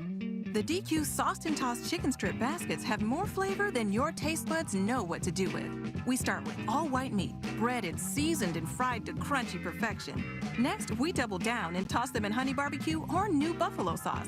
Serve them up with DQ fries, Texas toast, and house-made Hidden Valley Ranch, and you've got flavor on flavor on flavor. Get the Sauced and Tossed Chicken Strip Basket in honey barbecue or new buffalo right now at DQ. Happy tastes good.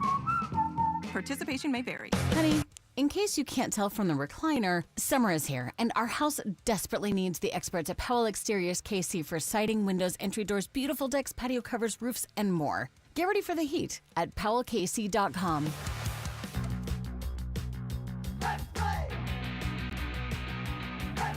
Hey there, Kansas Lottery here. And we want to get together for a game or two. Meet us at your favorite retailer or wherever you like to buy your tickets, and we can let the games begin. There's a lot of fun and cash on the line. See kslottery.com for details. The summer sale is happening now at Peter's Clothiers. Save from 20 to 50% off on suits, sports coats, and sportswear. Perfect your look with their in-house tailoring. Peter's Clothiers, 124th and State Line Road. Our daughter Jessie loves playing detective. A clue. But since we discovered she has sensitive skin, we've been playing detective too. We thought the problem was our puppy. But it was actually our old detergent. Aha! So we switched to Tide Free and Gentle. Tide Free and Gentle provides an excellent Tide clean, and it doesn't leave behind irritating residues like dyes or perfumes, so it's gentle on your skin. Case closed. If it's got to be clean, it's got to be Tide Free and Gentle. Listening is so important, and that's what Dawn Sharp does. She listens to her clients' needs. Buying or selling a home is stressful, and you want an agent who puts your needs at the top of every single list. And you want to contact the only agent I would trust if I needed to sell my home. It's Dawn Sharp and the Sharp Homes team, brokered by Epic Realty. Ask them about their instant offer program. You can Google them at Sharp Homes Team, or better yet, pay them a visit at homesforsaleandkc.com and start packing. Hi, Mia here at the winnings desk of the Missouri Lottery. With 56 million winning tickets last year, anyone can win big. So set your destination to winning, like gas stations, grocery stores, or anywhere you can buy a ticket. The Missouri Lottery. Winners welcome and play responsibly. Another checkup? Why are so many people getting new puppies? Dr. Kim's veterinary office is littered with cuteness. We are booked solid for weeks, but who can say no to a puppy, right? Oh, you're a good boy. She needs to find extra vet techs to get those pups some extra love. I need Indeed. Indeed you do. When you sponsor a job on Indeed, candidates can find it easier, so you can hire easier. Redeem your $75 credit at Indeed.com/credit. Terms and conditions apply. Shopping with your parents can be embarrassing. Why would they sell jeans with holes in them? I'm going to speak to the manager. Mom! That hoodie is giving. You should get it. YOLO. Thanks to the Chase mobile app, your kid can shop independently while you keep an eye on their spending. So you can go from... We can be twinsies. ...to... How was shopping? Saw you stayed on budget. Thanks, Mom. Freedom for kids, control for parents. That's family banking from Chase. Account subject to approval. Chase mobile app is available for select mobile devices. Message and data rates may apply. JP Morgan Chase Bank N.A. member FDIC. This is the story of the one. As a safety manager at a manufacturing plant, he does everything he can to keep his coworkers safe. From finding ways to reduce risks to keeping safety supplies in stock. And for that, he relies on Grainger. Grainger offers a broad range of quality products and next-day delivery, so he can always play it safe. Call 1-800-GRAINGER, click Grainger.com, or just stop by. Grainger, for the ones who get it done. This is the story of the one. As a lineman, he does whatever it takes to keep the power on in his community. And he wants a partner like Grainger who does the same. Grainger offers the professional-grade products he needs, from voltage detectors to harnesses to hard hats, plus fast, dependable delivery, so he can rise to every challenge. Call 1-800-GRAINGER, click Grainger.com, or just stop by. Grainger, for the ones who get it done. Right now, get a $15 gift card after rebate with the purchase of select AC Pro refrigerant products at O'Reilly Auto Parts. O'Reilly Auto Parts. Summer's here, and you can now get almost anything you need delivered with Uber Eats. What do we mean by almost? You can't get a well-groomed lawn delivered, but you can get chicken parmesan delivered. Sunshine? No. Some wine? Yes. Get almost anything delivered with Uber Eats. Order now. Alcohol in select markets. See app for details. Here's traffic, brought to you by DM Injury Law. Have you or a loved one been in a car wreck? Contact DM Injury Law today and get the money you deserve. Car wreck? Remember, Mike's got this. On the Kansas side, an overturned truck's got southbound 635 mostly closed. Traffic is getting by on that far left lane right before Parallel Parkway. But there's also a crash just a little further south on southbound 635 at Schwartz Road, closing the left lane. The weather's got the roads quite tied up here. Northbound 35 on the south side got a collision right at Santa Fe Street. That's got the left lane closed. And southbound 435 on the Metro's far east side, just past 70, now closed. You're listening to 96.5 The Fan. Of the weather. I'm Lori Pearson, 96.5 The Fan traffic. Hey, it's Lucas Ursig from the Kansas City Royals. You're listening to The Drive with C-Dot on 96.5 The Fan. Welcome back into The Drive on 96.5 The Fan, 965thefan.com, and also the Odyssey app. Jeff Passen was on the Pat McAfee show, and listen to what he said about Jack Kaggleon.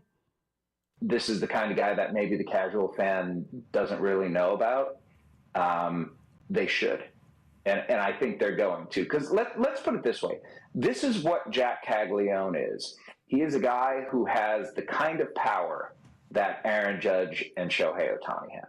And there are very, very few guys in baseball who can say that. And even more, he has really good bat-to-ball skills. So he doesn't strike out a whole lot. The Royals have never had a prospect like that in my entire life. If you are using the Bo Jackson comparison in just terms of raw power ability, Bo Jackson played in the 80s. Bo Jackson played with Willie Wilson and George Brett. Who have the Royals had from a straight power perspective that they drafted and developed that you could look at and consider them to be one of the elite premier power hitters in the game? Now, maybe he doesn't turn out to be Aaron Judge. Like, Aaron Judge is one of the best power hitters of our lifetime. Shohei Ohtani, one of the best baseball players that we've ever seen. Maybe that's not what the power projects out to be. But the Pete Alonso comparison, if you're telling me that he's going to be a guy that pretty consistently you think can hit somewhere between 25 and 35 home runs a season, the Royals just haven't had too many players like that in their organization's history. And I think we know enough about Jeff. You just don't throw out those two names unless scouts are telling you that the power numbers are real. Those are the best examples of power that you can currently give when describing a player in Major League Baseball. Shohei and Aaron Judge. So if that's the raw power that you were talking about, I don't know if you can speak more highly of a player than what Jeff Passen just did on Pat McAfee's show yesterday. I mean, there's a lot of people who in our business or in reporter business are prone to hyperbole. Jeff Passen really isn't one of those guys. He's not the person who's going to make the outlandish claim to get the clicks. He's not the person that's going to pop up all over social media and garner some hate. He's usually pretty steady Eddie down the line, right in the middle. for him to say the power is Aaron Judge and Shohei Ohtani like, and the casual fan, and when he says casual fan, he's not talking about casual in Kansas City. He's talking about Joe Fan in Seattle. Needs to know this name. He is getting information at the highest level, and as if the hype wasn't already out of control. If Jeff Passen is saying that, let Cags hit the ground running, and you might have more than just Kansas City. You might have a full-blown superstar. We might be having a conversation later this summer if he's doing that. Who's a bigger star, Cags or Bobby Witt Jr.? Let's calm down just a little bit. Let's calm down a little bit. If Passen is correct, that's a massive if, and he hits the ground running, and Jeff Passen is saying the casual fan should learn his name. The casual fan has never learned Bobby Witt's name. Not yet. They haven't. You go hang out, Colorado and Miami don't count, but you go hang out in any other major league town in America, they don't know Bobby Witt like that. If Kaggleon's going to have Aaron Judge power and Jeff Passen is saying on Pat McAfee's show, people need to learn this name, if he hits the ground running, we could see a superstar born. Yeah, I don't want to. That feels like we're taking a little bit too big of a leap, and I'm perfectly fine with that. I would say the best case scenario for Jack Kaggleon is that he gets invited to the home run derby. Like, if you were saying what is a obtainable goal for Jack Kaggleon in the next month of the season, it is that he shows enough power that the league is willing to take a gamble and a little bit of a bet on the future. Now, that's a realistic goal for next season, and he can't show us enough power in the next 3 weeks. I mean, we're not that far away from the All-Star break. The All-Star break is July 13th?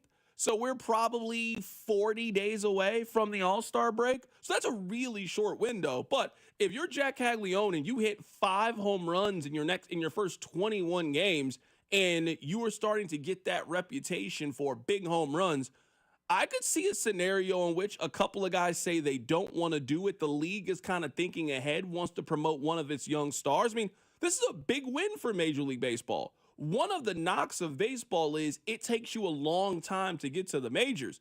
We're talking about a guy who was in the College World Series 2 years ago, who spent one season, not even a whole season, down in minor league baseball and has now found himself in the major leagues. That's absolutely a player that baseball would want to promote. The same way that Skeens, you remember, Skeens got off to an incredibly hot start, and we were debating on whether or not he was going to start the All-Star game and made it. So I do think that baseball will wrap its arms around you if you get off to a really good start and try to promote you in that way. So I'm willing to go there. I'm not willing to go Shohei and Aaron Judge and household name. It's baseball. It's just really, really hard to get to that level. There's just not many household names in the sport. But I am willing to throw out there, if this thing goes really well, there's an outside shot that he gets asked to do the home run derby coming up in a month. I think your Paul Skeens analogy is perfect. You're right. Maybe Judge and Ohtani are bigger names. But remember, Paul Skeens came up fast. And now he was, again, we've talked about his superstardom is different. His superstardom is outside of just his baseball ability. But remember, he came up from college and hit the ground running, and there was talk that he should win Cy Young. There was talk he should start the All-Star game. Now, those things are different, pitcher to hitter. I understand the differences, but think how quickly Paul Skeens became a household name in the summer.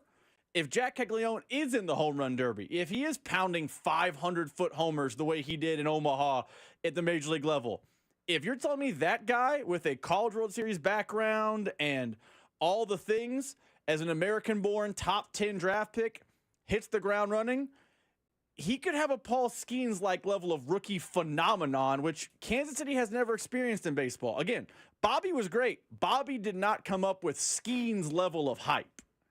Text line 913-586-7965. CDOT, did he come up as quickly as Bo Jackson? He actually got to the majors a little faster than Bo Jackson. Bo Jackson played 53 games in Double-A. The Royals were in Memphis back then. That's where their Double-A team was.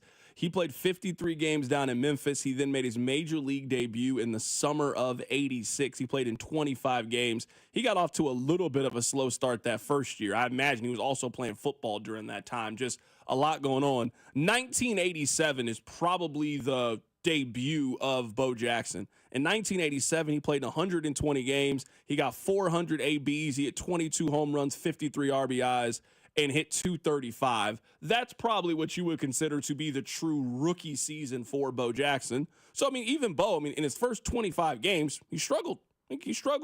Bo struck out 34 times in his first 25 games, hit 207, and only had 2 home runs and 9 RBIs in his first 25 games. So even Bo Jackson got off to a little bit of a slow start in the major leagues. I mean, Bo also, we're talking about big names. Bo's also a very unique case because he got off to a slow start in the major leagues because we know the story. He was a 2-sport athlete and a freak. I mean, like, yes, if we want to compare, Bo Jackson has been a popular comparison, but again, it's unique because his superstardom and his ability was hampered and helped, all those things, by the fact that he was the Heisman Trophy winner, which is just not what Jack Kaggleon is going through in his time in Florida. No, I'm with you. I think that some of these, I get it. And we talked about this yesterday, Rob, when you were gone. Like, part of the fun of having the #1 overall recruit, or part of the fun of having that 5-star kid that joins it, is you can dream big a little bit.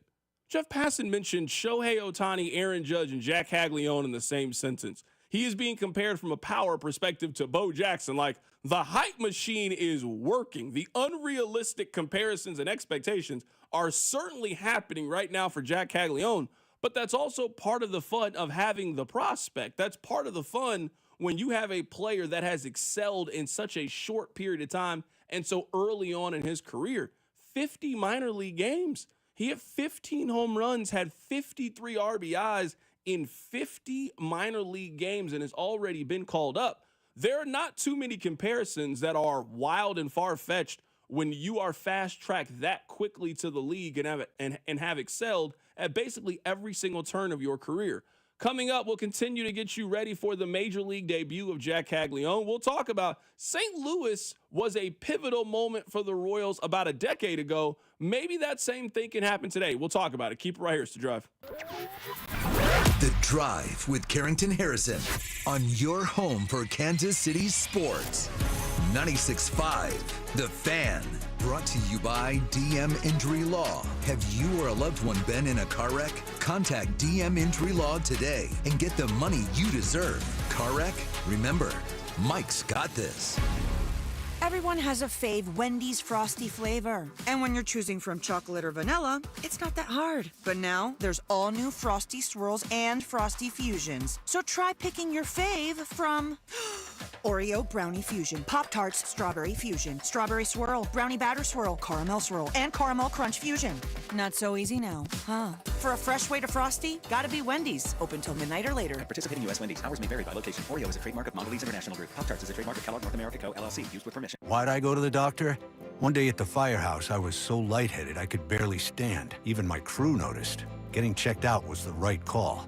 Turns out I have atrial fibrillation, which increases the risk of stroke about 5 times. Symptoms like irregular heartbeat, heart racing, chest pain, shortness of breath, fatigue, or lightheadedness can come and go. But if it's AFib, the risk of stroke remains. If you have symptoms, contact a doctor. I'm so glad I did.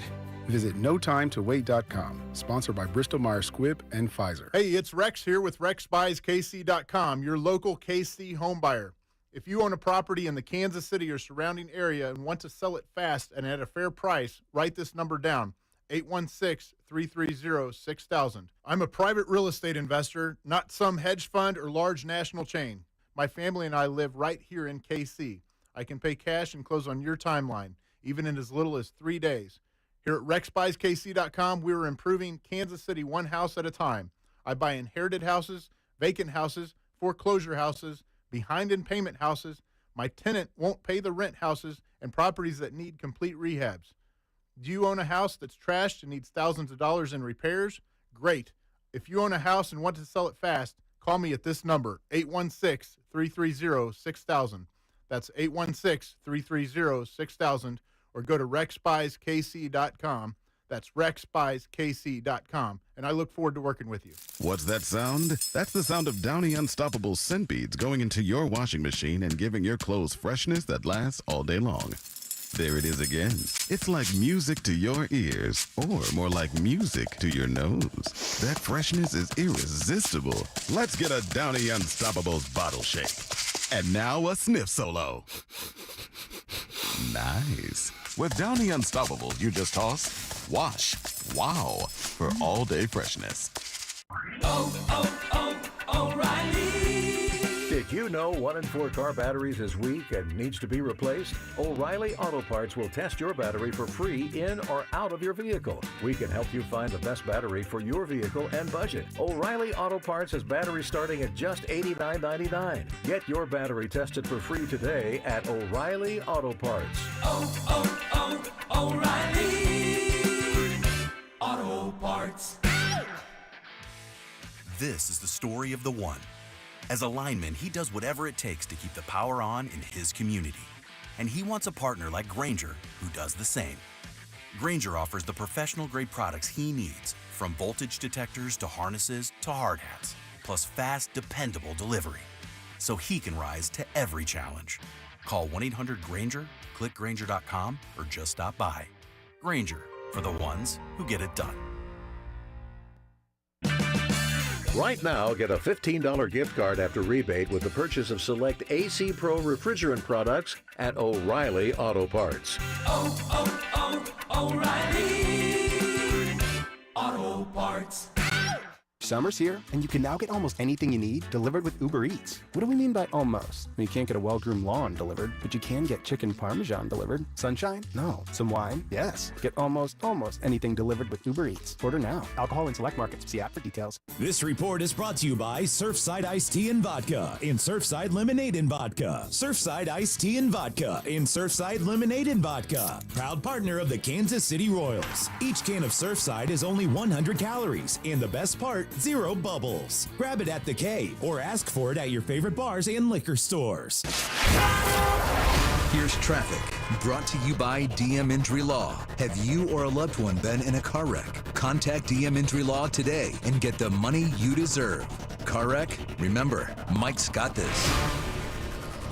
Exit closed for a collision on the east side, eastbound 70, the exit to southbound 435, and a 2-car crash southbound 435 just past 70, closing 3 left lanes. That entire exchange is backed up in all directions. Again, the 70 and 435 exchange on the east side of the metro. Still looking at southbound 635, mostly closed off as they clear out a collision on Parallel Parkway, and a crash with the left lane closed of southbound 635. South of that, still on the Kansas side at Schwartz Road, and a stalled out car in the downtown loop westbound 70 just past Broadway, closing the left lane. Take some extra precaution in that weather out there today. I'm Lori Pearson, 96.5 The Fan Traffic.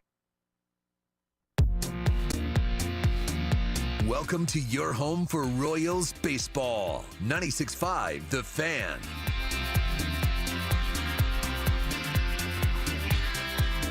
A little bit of breaking news right now from the special session in the state of Missouri.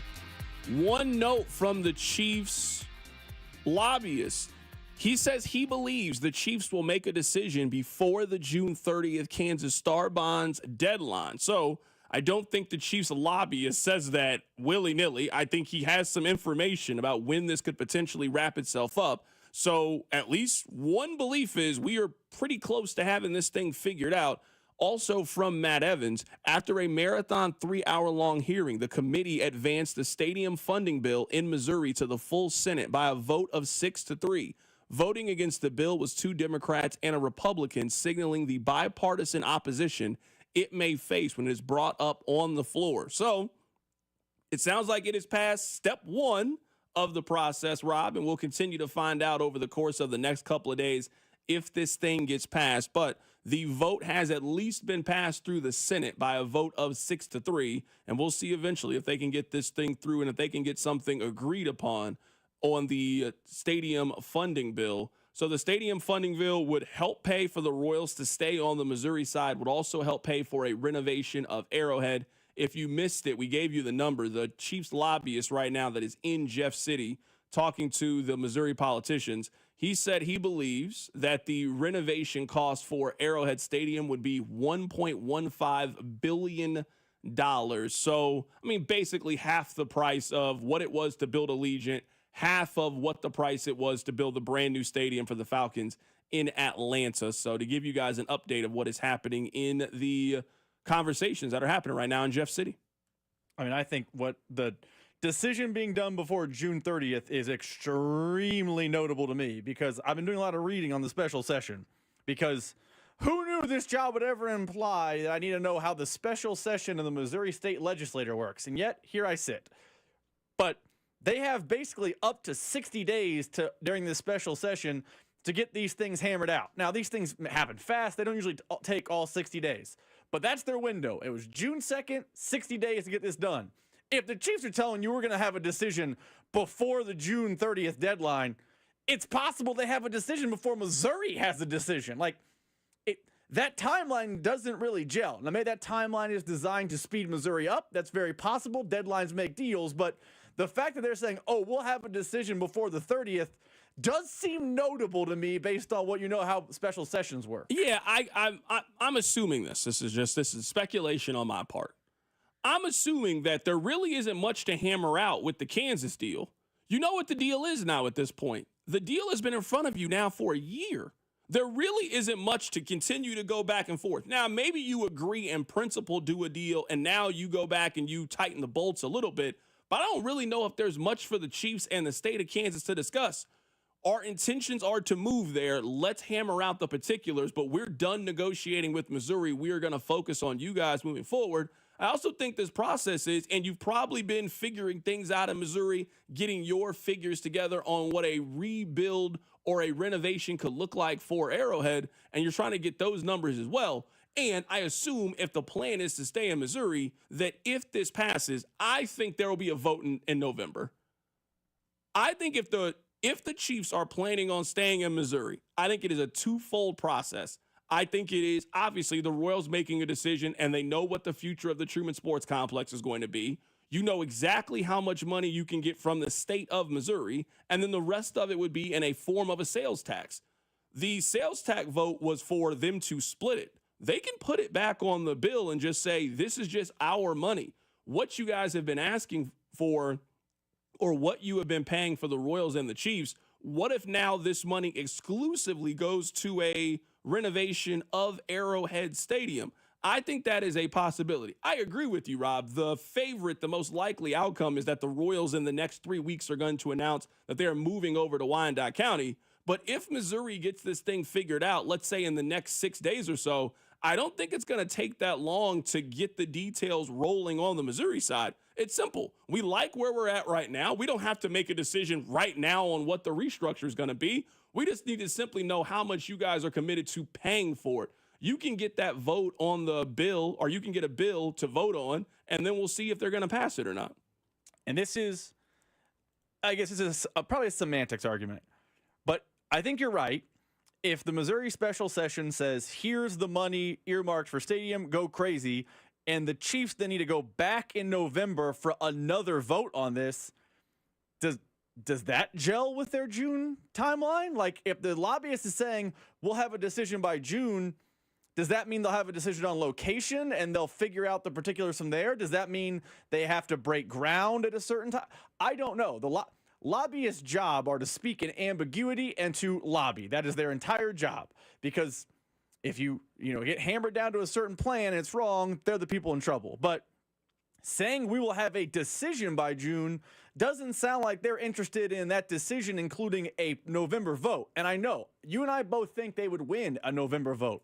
Do they want to go through another vote? Have we heard from the Chiefs at all about interest in another vote? We've only heard people speculate. So that verbiage by the lobbyist, I think, could be interpreted dozens of different ways. Yeah, but I guess this is, again, it's all speculation. If the Royals if the Chiefs are staying in Missouri, then you have to be committed to, hey, if you're telling me that we can only get $700 million from the state, where else do we think the other money is coming from? I don't think it's coming from the Chiefs. So, again, hey, if you want the Royals or if you want the Chiefs to stay on this side of state line, you're going to have to pay and contribute some of it. Someone on the text line says, Clark Hunt says he wants a dome. Do you think they're going to add a dome to Arrowhead? At this point, Clark Hunt has said that he wants every possible outcome.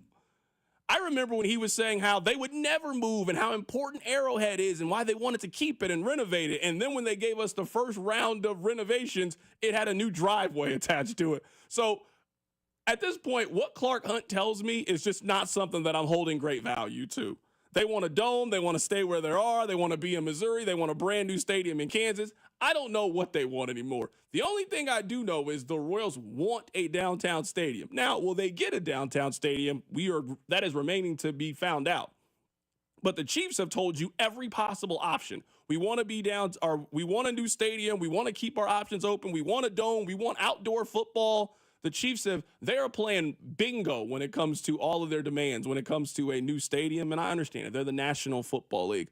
Coming up at the top of the hour, we are going to be joined by Josh Vernier, our Royals insider. We're going to get his thoughts on Jack Kaggleon, who is set to make his major league debut coming up later today in St. Louis. Coming up on the other side, we'll continue the top story of the day. Jack Kaggleon set to make his debut. Keep it right here. It's 96.5 The Fan.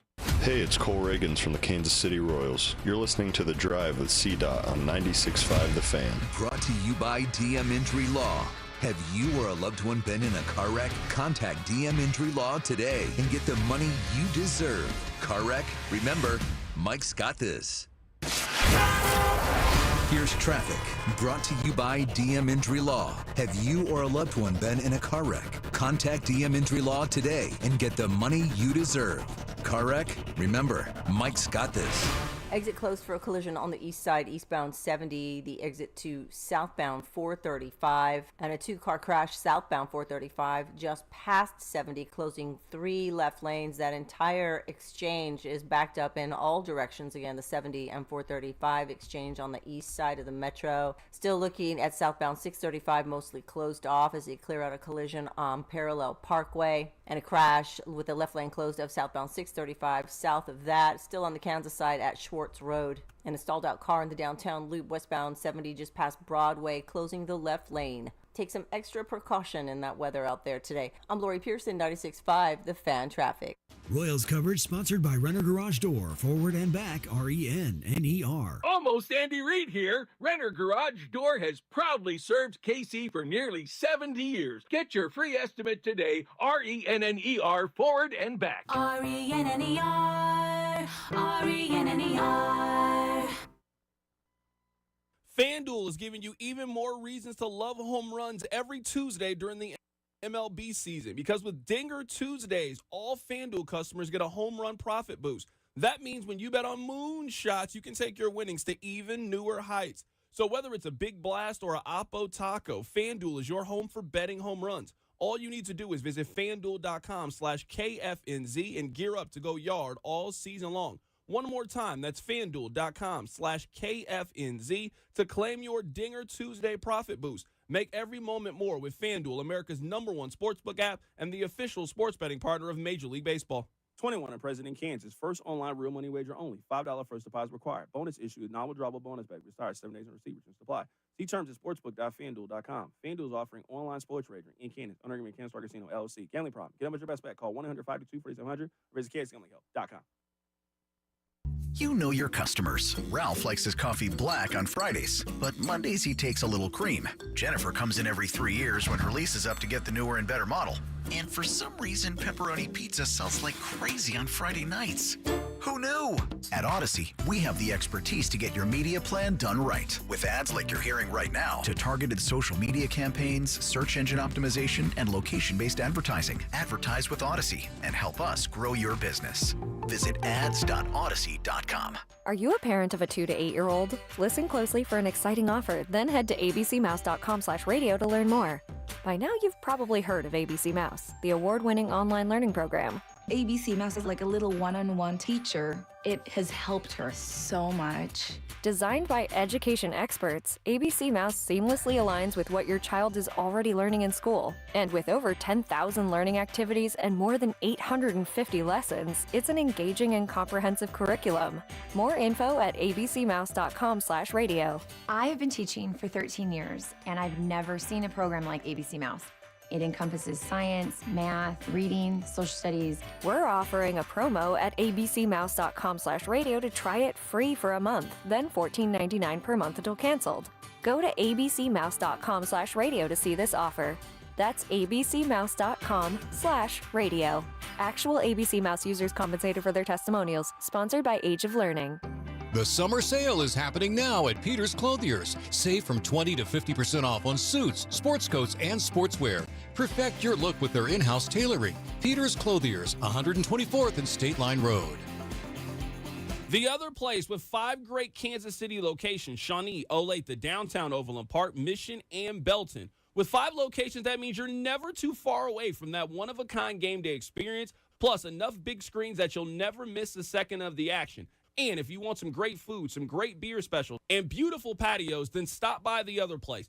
The perfect place to make your baseball headquarters this spring. The other place: Shawnee, Olathe, the downtown Overland Park, Mission, and Belton. Your home for baseball this spring. Call Aspen Lawn and Pest Control. Our iconic blue trucks and expert team get it right the first time. Award-winning full-service lawn care and pest control since 1985. Call today for a free estimate. Visit aspenlawn.com. At QC Kinetics, we're all about keeping you in the game, helping you get lasting relief from joint pain. That's why we're excited to announce that QC Kinetics is now partnering with the National Pickleball League. So many of our satisfied patients are avid pickleball players, and they're thrilled with how we've helped them get back on the court. As lead sponsor of the National Pickleball League, we're committed to help pickleball fans of all ages with the latest, most advanced regenerative cell treatments. These treatments use your body's own healing power, revitalizing and restoring damaged joint tissue the natural way, with no drugs, no surgery, and no downtime. Whether you're a pickleball fanatic or enjoy golf or running or tennis, stay in the game with help from QC Kinetics. QC Kinetics, proud to promote active, pain-free living as a lead sponsor of the National Pickleball League. Call now for your free consultation. Call QC Kinetics, 816-412-6299. That's 816-412-6299. 816-412-6299. Hey there, Royals fans. We've got more ways to watch your boys in blue this season than ever before with FanDuel Sports Network. Subscribe directly to FanDuel Sports Network to stream all the action, or, new this season, Royals Baseball is now available on Amazon Prime Video as an add-on subscription. You can also access FanDuel Sports Network through TV providers like DirecTV, Spectrum, Xfinity, Fubo, and more. Visit Royals.com/TV to learn more. You're listening to the all-new 96.5 The Fan, your home for Kansas City sports. KFNZ FM and AM, HD1 and HD2 Kansas City, an Odyssey sports station.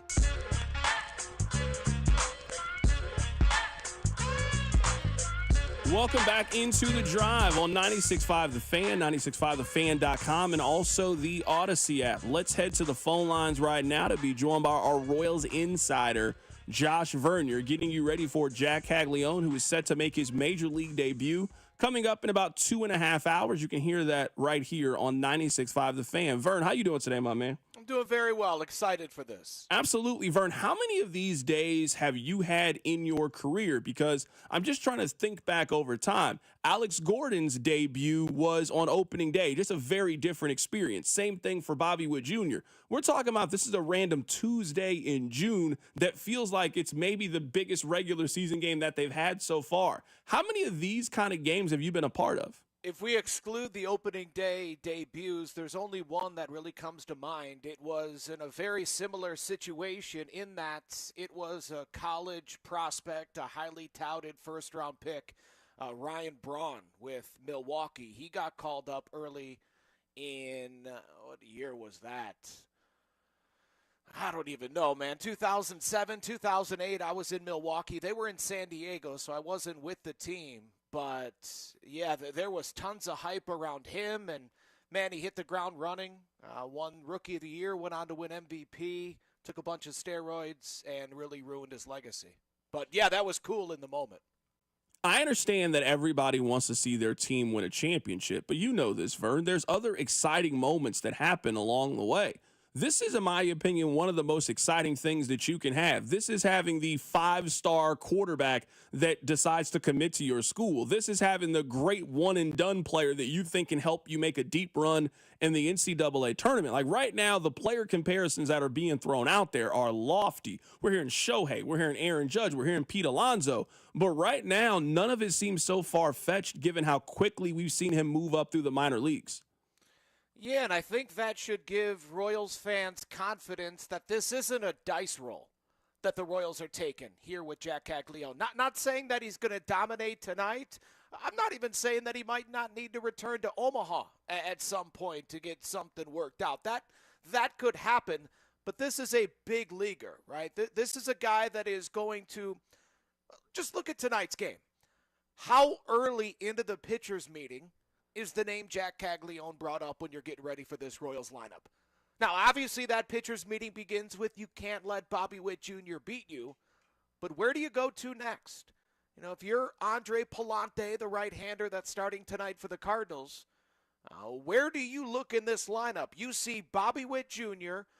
and then that mutant in the sixth spot as designated hitter. So, you know, this isn't, and I'm sure this is obvious to most, but this isn't the Nicky Lopez, the Adalberto, even the Adalberto Mondesi. This isn't the man, he has all the talent in the world. Let's see if it comes together. No, he's here. He's going to be a Royal for the foreseeable future. And teaming up with Bobby Witt Jr., you suddenly have two of the most marketable big leaguers on the planet repping Kansas City. You know, Bobby with his five-tool dynamic talent, and then Kags with the power, the size, and the good looks. For Kansas City to have two of the most recognizable, I think this is where they'll end up, two of the most recognizable big leaguers makes me really feel as if, C-Dot, we're entering a new era of Royals baseball. You know, beginning today, with these two kind of leading the way. If last year was a first step into this new era, calling up Jack Kaggleon kind of completes it, and it's an era that I look at, it's about a half decade. I'm not saying it ends at a half decade, but at the end of the 2030 season, Bobby Witt Jr. has a decision to make. He can opt out of his contract, and I would imagine likely will. Not to say that he can't sign a new one, but from now until then, the job is to convince Bobby that it don't get any better than how you have it right here in Kansas City. From the new stadium to how aggressively they attack the offseason, how aggressively they attack the draft, both first year and international. To me, starting today, the goal is World Series every single season. Yes, it's to compete every year, to get to the playoffs every single season, but the goal is to win the whole dang thing, not just get there, because when you have these two players, sure, John Sherman's going to spend, JJ Piccolo's going to scout and draft, and hopefully they continue to do everything that they've done of late. But now, to me, the focus narrows. When you have two players of this caliber, and you know you have them for the next 5.5 years, the goals change. The expectations change. You have difference makers in the middle. So from ownership to the front office, coaching staff, and the players, it's, to me, a new era of Royals baseball with these two leading the way.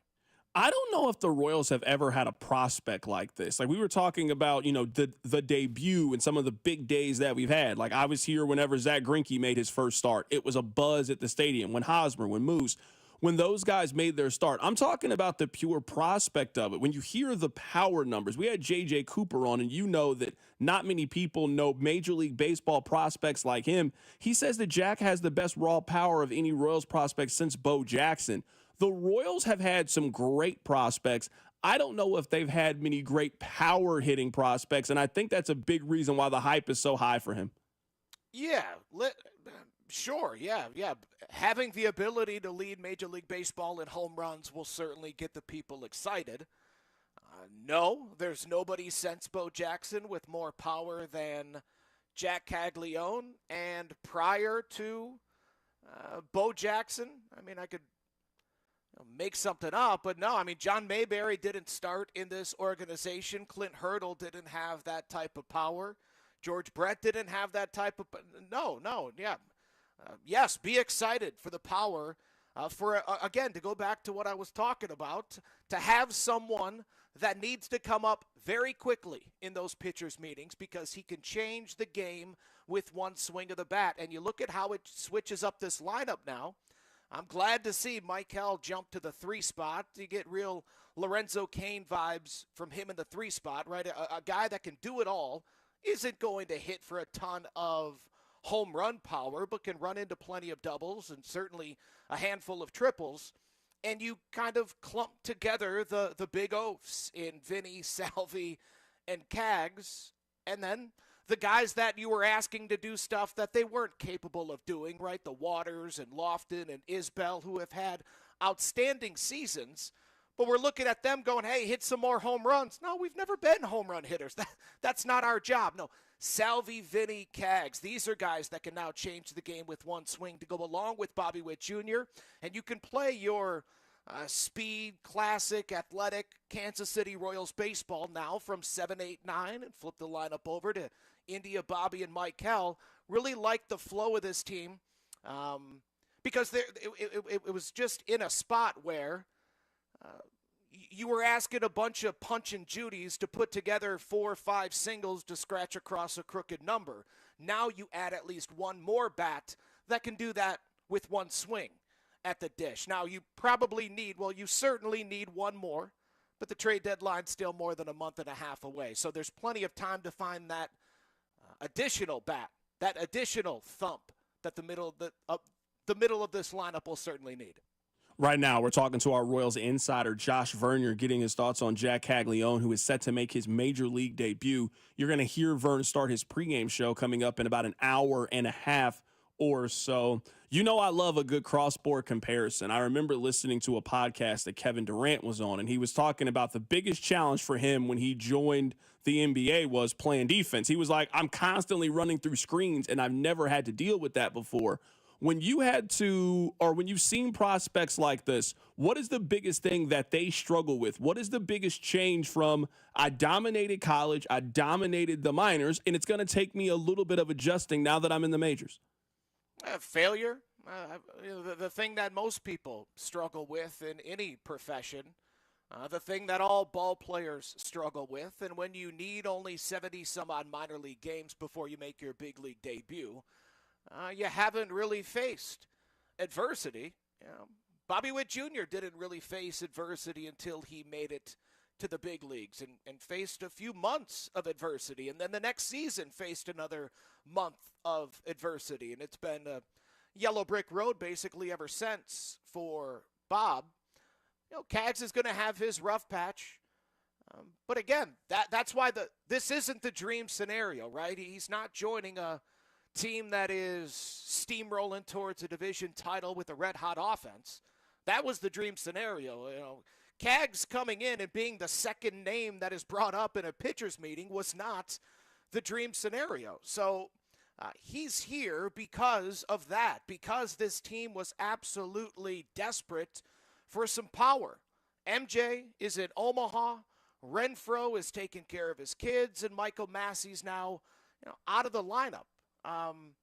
These were 3 guys that you believed in, that you were banking on, that you were expecting something out of coming into the season, and it's a big over across the board. So, Kaggs is here, but this, again, isn't the dream scenario, or as JJ said earlier today with Cody and Gold, no, this isn't the ideal scenario, but the expectations are get to October, and now that you're starting the clock with Jack Kaggleon, the expectation is it's a new era of Royals baseball where you do whatever it takes for the bottom line, right?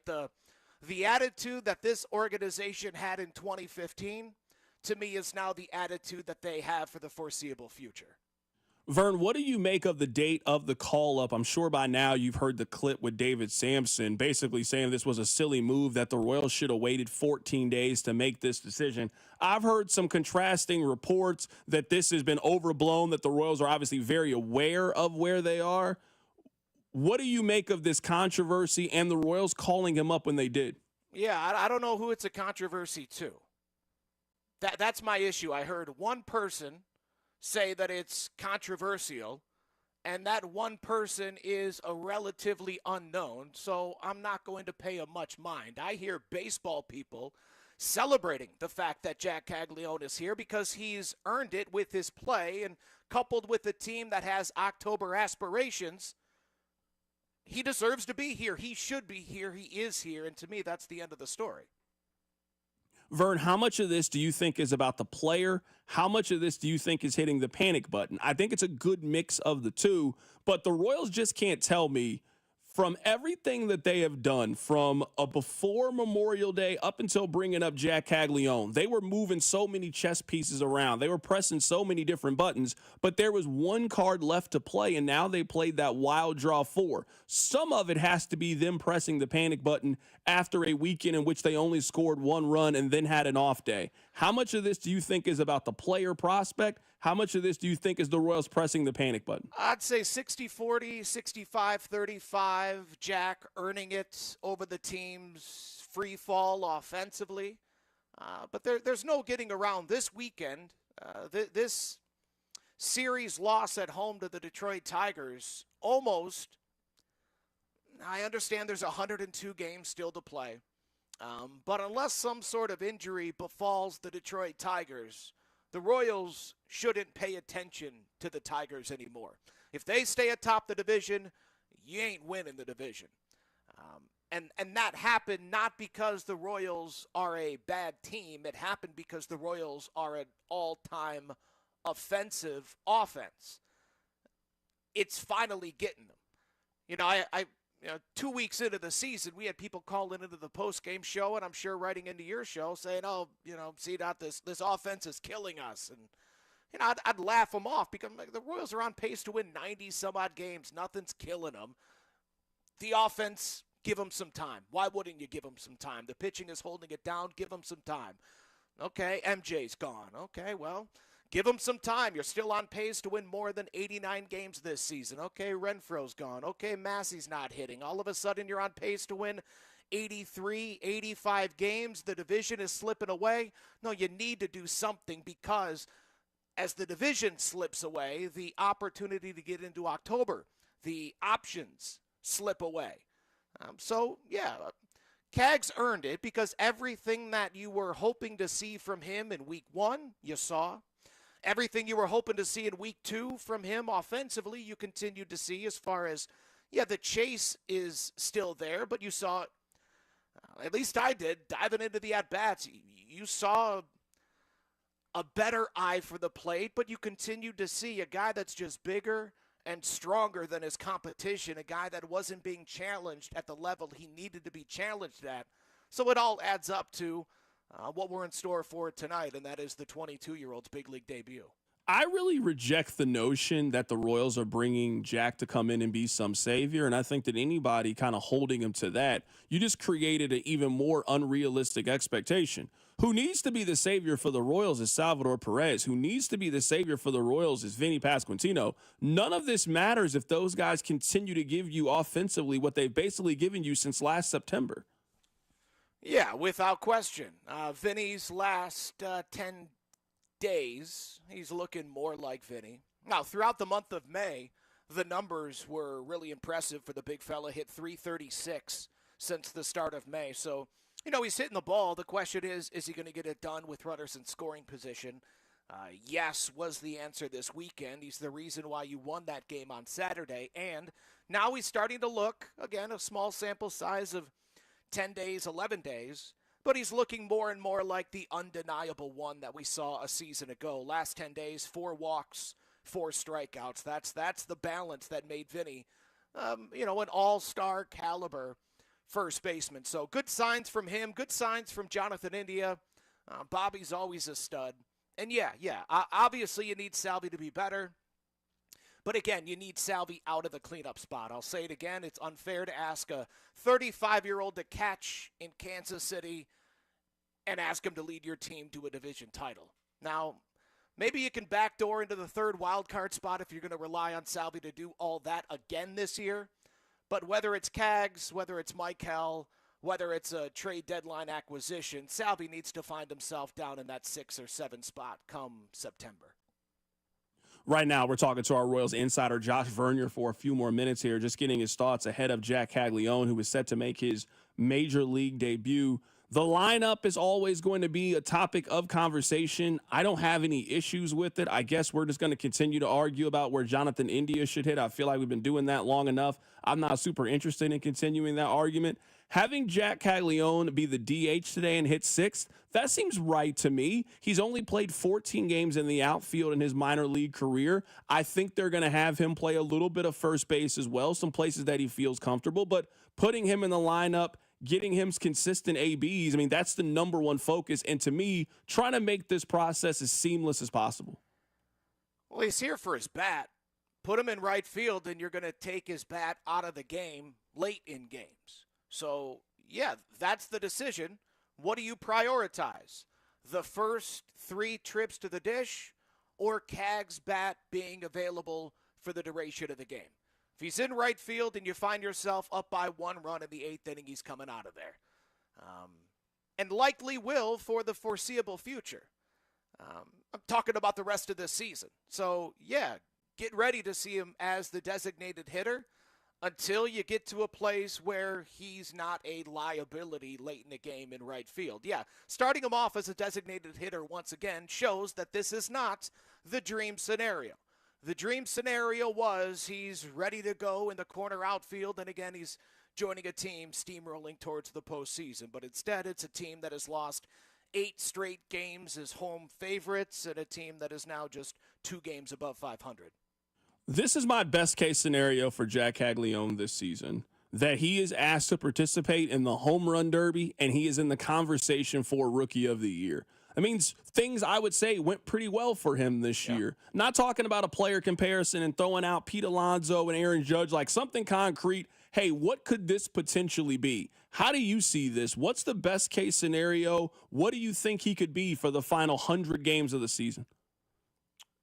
Yeah, I'll sign off on your best case scenario. That sounds good to me. What do I foresee? I don't know. I'm excited to watch what he does. I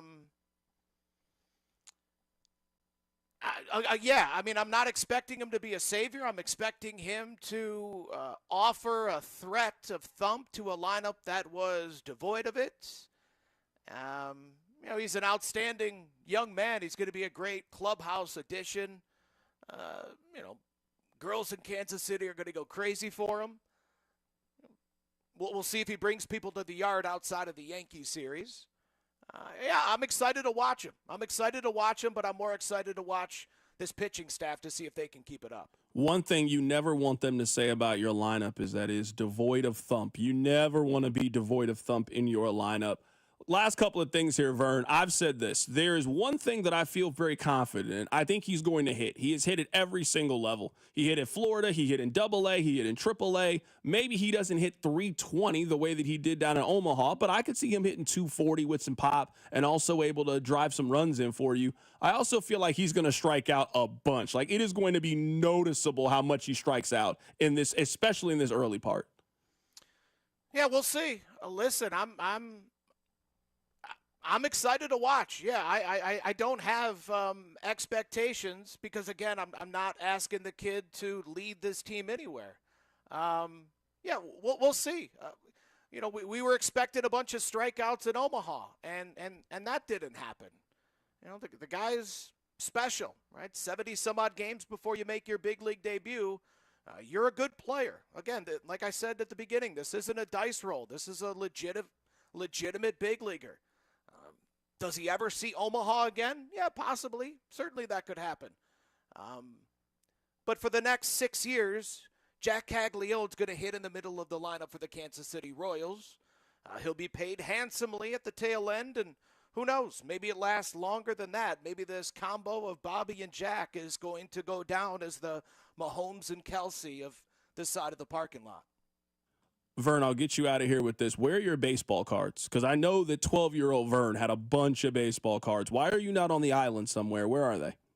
They are in a Chewy box in the basement. Okay. When was the last time you gone down there just to remind yourself of what you have? You might be sitting on gold and you don't even know it. Oh, I ordered some baseball cards about a week ago. I got an email and it worked. It hooked me. So I was just down there yesterday, as a matter of fact. Okay, that is our guy, Josh Vern. You're joining us on the show. Future millionaire, it sounds like. It's pretty cool. Growing up, opening up a card and being like, wow, you know what? I've never had a Bryce Harper card. I've never had an Aaron Judge card. It's It was a cool moment for I never had a Freddie for Mean card until yesterday, so I'm glad to have that one. That is our guy, Josh Vernier, joining us on the show. Stick around. In an hour, you will hear Josh Vernier on the Royals pregame show for one of the most anticipated regular season games, certainly in the month of June in quite some time. The Royals travel to St. Louis to take on the Cardinals. Jack Kaggleon will make his major league debut. Vern, great stuff, man. I look forward to catching up with you later in the week. All right, thank you. Absolutely. That is our guy, Josh Vernier, joining us on the show. All right, we got a lot to get into. This is actually a really good hypothetical button game. I'm actually going to pocket this one, and we'll play that probably tomorrow. Text line, good job by you. That's a really good hypothetical question for Jack Kaggleon. Coming up on the other side, speaking of the rookie, he had his first big league media availability. I'll play it for you next. Keep it right here. It's The Drive. The Drive with Carrington Harrison on your new home for Chiefs football.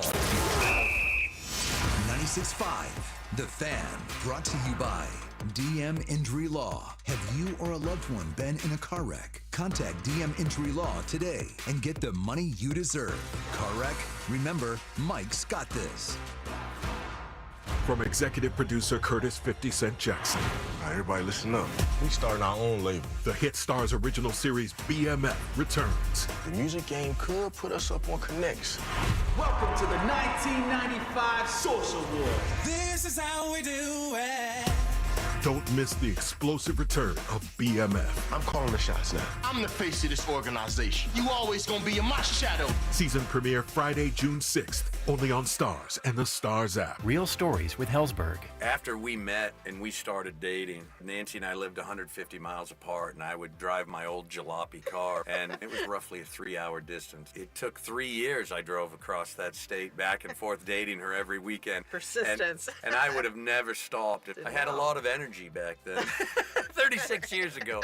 At Hellsberg, find the engagement ring worthy of your story. Designed with the love, care, and craft it deserves. Visit a Hellsberg store or hellsberg.com.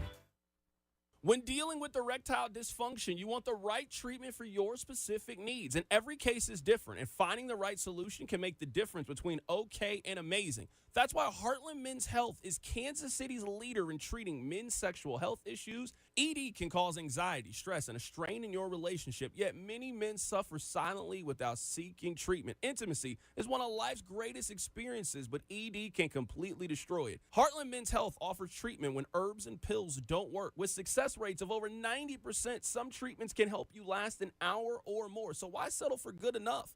Your first visit is just $99, which includes a medical consult, a T and PSA test, and if medically advised, a test dose. And if that test dose doesn't work, then your visit is on the house. Heartland Men's Health has 3 locations to serve you in the metro: Overland Park, Independence, and North Kansas City. Pick up the phone today and change your life. Call this number, 844-447-6600, or visit heartlandmenshealth.com today. Don't let clogged drains slow you down. Call Hamilton Plumbing, Heating, AC, and Rooter today for our $79 mainline drain cleaning special. The pros at Hamilton will inspect your drains with video camera technology to pinpoint exactly what is needed to clear those clogs and help prevent expensive drain repairs. The expert technicians at Hamilton are ready 7 days a week to solve your problem the right way the first time. Over 40 years experience and more than 8,000 5-star reviews ensures your peace of mind. Visit callhamilton.com for details, terms, and conditions. License number 2025-11121. This is the story of the one. As a lineman, he does whatever it takes to keep the power on in his community. And he wants a partner like Grainger who does the same.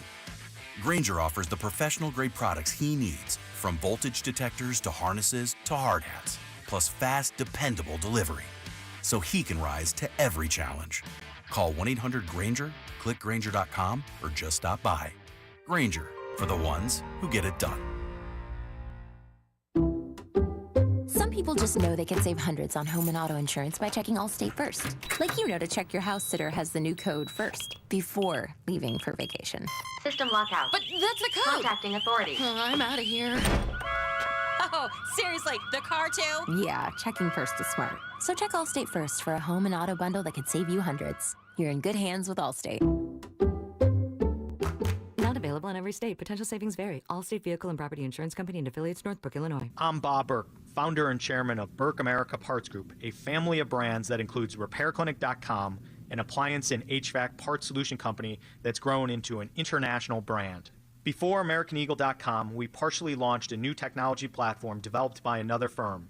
American Eagle helped take our technology to a whole new level with digital marketing, software development, and business insights into our key markets, appliances, HVAC, and outdoor power equipment, and did so both on time and on budget. AmericanEagle.com has the resources, experience, and talent needed to produce solutions. Our new technology platform, developed by AmericanEagle.com, has produced tremendous results with higher traffic, conversion, engagement, and online revenue. If you have any home repairs you need to take care of, check us out at RepairClinic.com.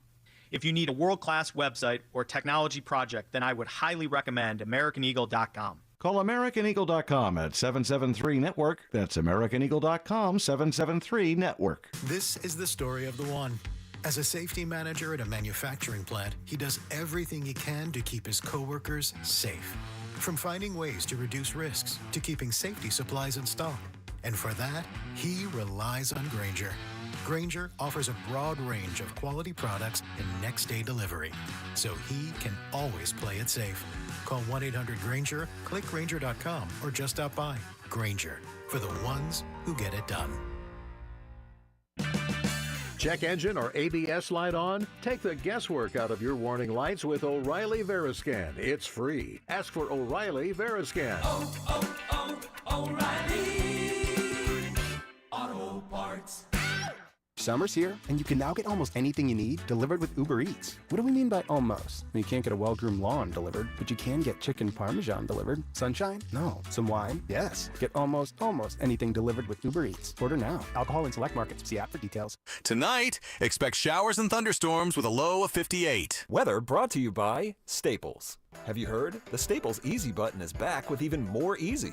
Press it for custom prints, shipping services, even passport photos. Staples. That was easy. Here's traffic, brought to you by DM Injury Law. Have you or a loved one been in a car wreck? Contact DM Injury Law today and get the money you deserve. Car wreck? Remember, Mike's got this. Exit closed for a collision on the east side, eastbound 70, the exit to southbound 435, and a two-car crash southbound 435 just past 70, closing 3 left lanes. That entire exchange is backed up in all directions. Again, the 70 and 435 exchange on the east side of the metro. Still looking at southbound 635, mostly closed off as they clear out a collision on Parallel Parkway, and a crash with the left lane closed of southbound 635. South of that, still on the Kansas side at Schwartz Road, and a stalled out car in the downtown loop westbound 70 just past Broadway, closing the left lane. Take some extra precaution in that weather out there today. I'm Lori Pearson, 96.5 The Fan Traffic. You're listening to 96.5 The Fan from the Mission Plumbing, Heating, and Cooling Studios. Hey Kansas City, it's Michael Waka. Welcome into The Drive with Carrington Harrison on your home for Royals baseball. 96.5 The Fan. Welcome back into The Drive. My name is Carrington Harrison. Coming up in exactly 1 hour, we will hand things off to the Royals pregame show to get you ready for Jack Caggleon's Major League debut. Speaking of the rookie, he met with the media earlier today. Here is the potential Rookie of the Year, Jack Caggleon. I'm honestly just pretty excited, to be honest with you. I got family's here. I know my dad's super excited. I'm just ready to get going. You've done a really good job of staying level-headed with timelines and just going out there and doing your thing. Were you caught off guard by this over the weekend or sensing it could be happening? Rusty sat me down and said that it could be coming quicker than you think. Omaha had a 2-week homestand, so I was sitting there thinking probably at the end of the 2-week homestand, hopefully. So when Josh called me in the office on Sunday, I was pleasantly surprised, to say the least. So are there nerves right now, excitement? Are you calm? How would you describe what the last 48 hours have been like in walking into a big league stadium today? Yeah, definitely more excitement than anything. You know, I've been dreaming of this day ever since I could really kind of comprehend the idea of being a professional baseball player. So I'm super excited. Last 48 hours have been a whirlwind, to say the least. You know, moved into an apartment in Omaha on Tuesday, and thankfully my fiance is there, so she helped me pack everything back up, and we hit the road yesterday morning and came into KC. Expectations for yourself? Just play hard. You know, after you make contact, the result's out of your hands. So just like I've been trying to work on, just keep the zone stick to my strengths, really. Just kind of go from there and play hard for these guys. Coming up at the top of the hour, we will get to the top story of the day, talking about Jack Kaggleon and him being called up to the major leagues. He makes his major league debut coming up later today.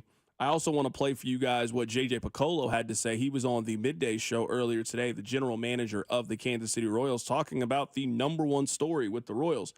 One point that I want to make about Kags, and to keep all of this into perspective, a lot of people have talked about the Jack coming in and being the savior for the Royals.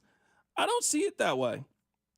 If the Royals are going to make the playoffs, they need two of their offensive players to turn things around. They need a better version of Salvador Perez than they've had for the last 80 games. They need a better and more consistent version of Vinny Pasquantino as well. Vinny was trending to be one of the best young hitters in the American League before the injury. Now, we have kind of had some pockets with Vinny where he looks like his old self. I don't know if we've seen it nearly consistent enough. Salvador Perez, I know we were having this conversation, Rob, last week about are you ready to say it? And I'm not ready to say it yet. But if you go over the last 80 games, so dating back to last season, we're talking about at this point almost a half season of Salvador Perez. He's hitting .248 with 6 home runs and 36 RBIs in his last 80 games if you date it back to last season. So part of the Royals' offensive problems have been MJ Melendez. Part of the Royals' offensive problems have been Hunter Renfroe, have been Biggio, have been some of their supporting cast of characters. And some of the problems for the Royals has been Vinny Pasquantino isn't the same player that he was on June 1 of last year. Salvador Perez it feels like he is in some form of a prolonged slump. And how long can he keep this up? That is part of it too. So we can expect Kags to come in here and be a jolt to this offense. Man, the best jolt that they can have is getting Vinny hot. The best jolt that this offense can have is getting Salvador Perez back to what he was last year around this time, or what he was 2 years ago. That's the best thing that can happen to this offense. I think Jack is coming in here to help supplement some things and be an upgrade over what you've had. But I don't think you're counting on a 22-year-old who has played 50 minor league games. I don't think you're expecting him to come in and carry your offense. No, you're asking him to come in and be a part of what you're doing. This offense continues. It will go as far as Bobby Witt Jr. will take them, Salvador Perez, and Vinny Pasquantino. Bobby has still been good. He hasn't been what he was last year, but Bobby has still been good at an all-star level. That's not what you have at first base, and that's not what you have at catcher right now from an offensive perspective. I feel like, and this is the problem with the Royals this season, is like Groundhog Day. I feel like we've had this conversation at least 60 times this season. But so much of the Royals' problem boils down to the guys they were relying on, let's put Perez to the side for a minute, just aren't having as much pop as last year.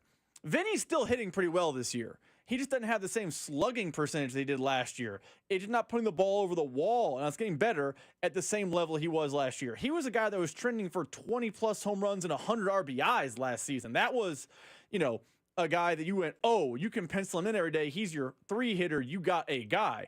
Bobby has been, again, good this season, but last year he was, runner-up, second runner-up for MVP? He was having a historic season. Those guys have been good this year. They've just taken a half step back. The big one is Salvador Perez, and I think the Royals hope, and I think if you ask JJ Piccolo or John Sherman or Matt Quatrero behind closed doors, what's the hope with Kags beyond just what he can do from an individual standpoint is to take some of the pressure off Salvador Perez. Perez is no longer batting 4 tonight.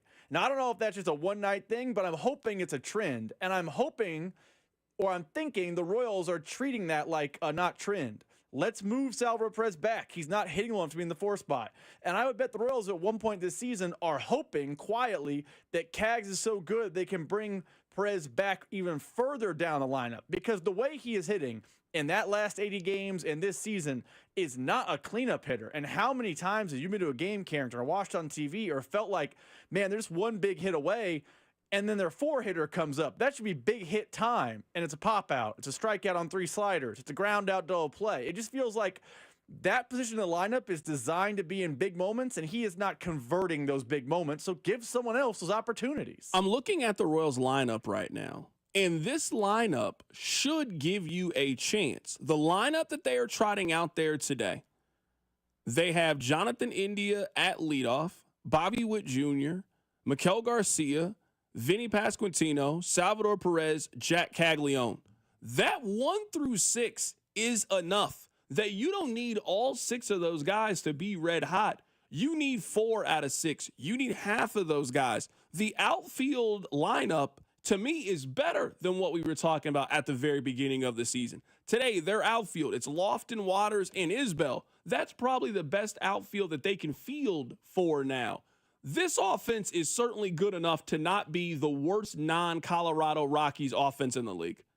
That's all we're talking about right now. We're talking about right now an offense that the only team that they have outscored is the team that is 9-50. You're not asking this Royals team to be top 10. Can the Royals take right now, which is a bottom 3 offense, and can they get somewhere to 17-18? If you can see that kind of jump over the next 100 games or so, this is a playoff team. But it's just really, really hard, especially when we know teams are going to make adjustments, teams are going to make improvements.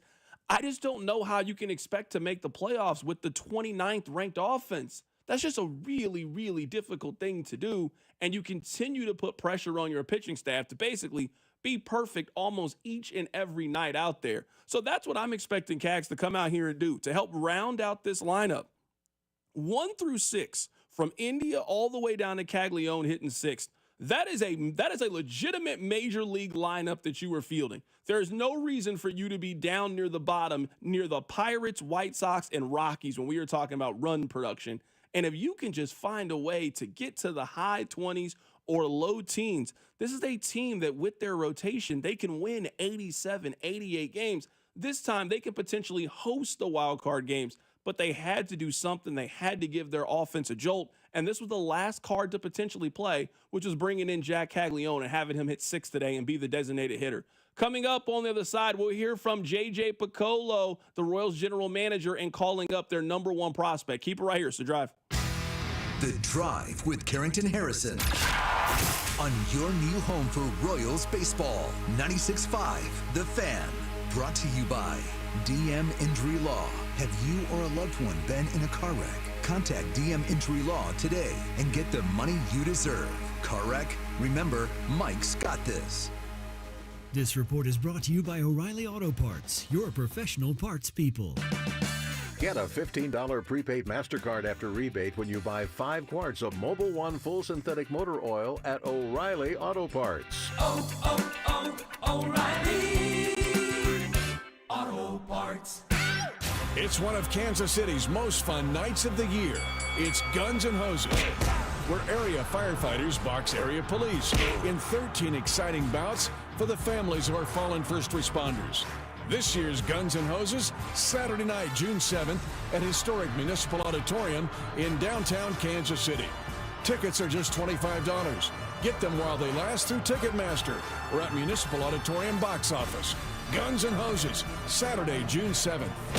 If you're looking for that new career path, have you thought about IT? Think about IT. It's needed in every single industry, whether it's sports, healthcare, construction, manufacturing, you name it, and Centric can help you get there. No better time in the city either. KC Tech Council has 3,000 IT jobs open in March alone. 3,000. Centric can train you to do one of those jobs. We've told you about our friend Russ Mondry and his expertise in this field. Over 16 years at Centric. He's going to help you find that career path. So go to Centric.com. If severe weather hit you last year, don't worry. Century Roofing is here. We have extended our free material upgrade sale on all roof replacements to celebrate our 35th anniversary. We'll provide an in-depth inspection to determine if enough damage exists to warrant filing a claim with your insurance company. See for yourself why Century Roofing has been voted Best of Johnson County for the 3rd year in a row. Press the pillars of strength. KC-based and female-owned. Century Roofing, KC.com. Century Roofing. Trust the pillars of strength.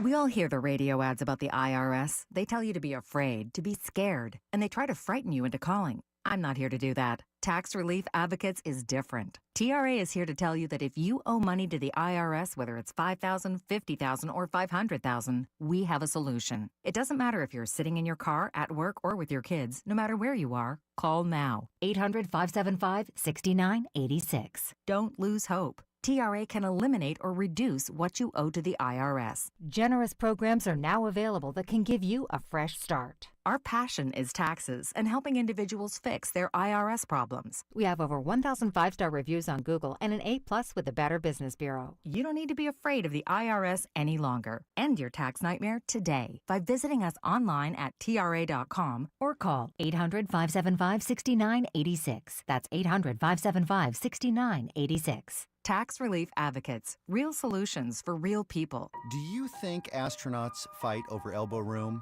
Probably. Because advanced tech doesn't always mean more space. Until now.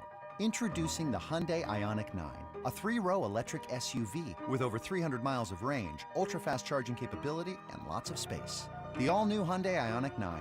Space in an EV. Visit HyundaiUSA.com or call 562-314-4603 for more details. EPA estimated range for Ioniq 9 based on fully charged battery. For comparison purposes only. Actual range will vary based on several factors. Why'd I go to the doctor? My heart would race just taking my son to practice. It didn't feel right. So I got checked out. Turns out I have atrial fibrillation, which increases the risk of stroke about 5 times.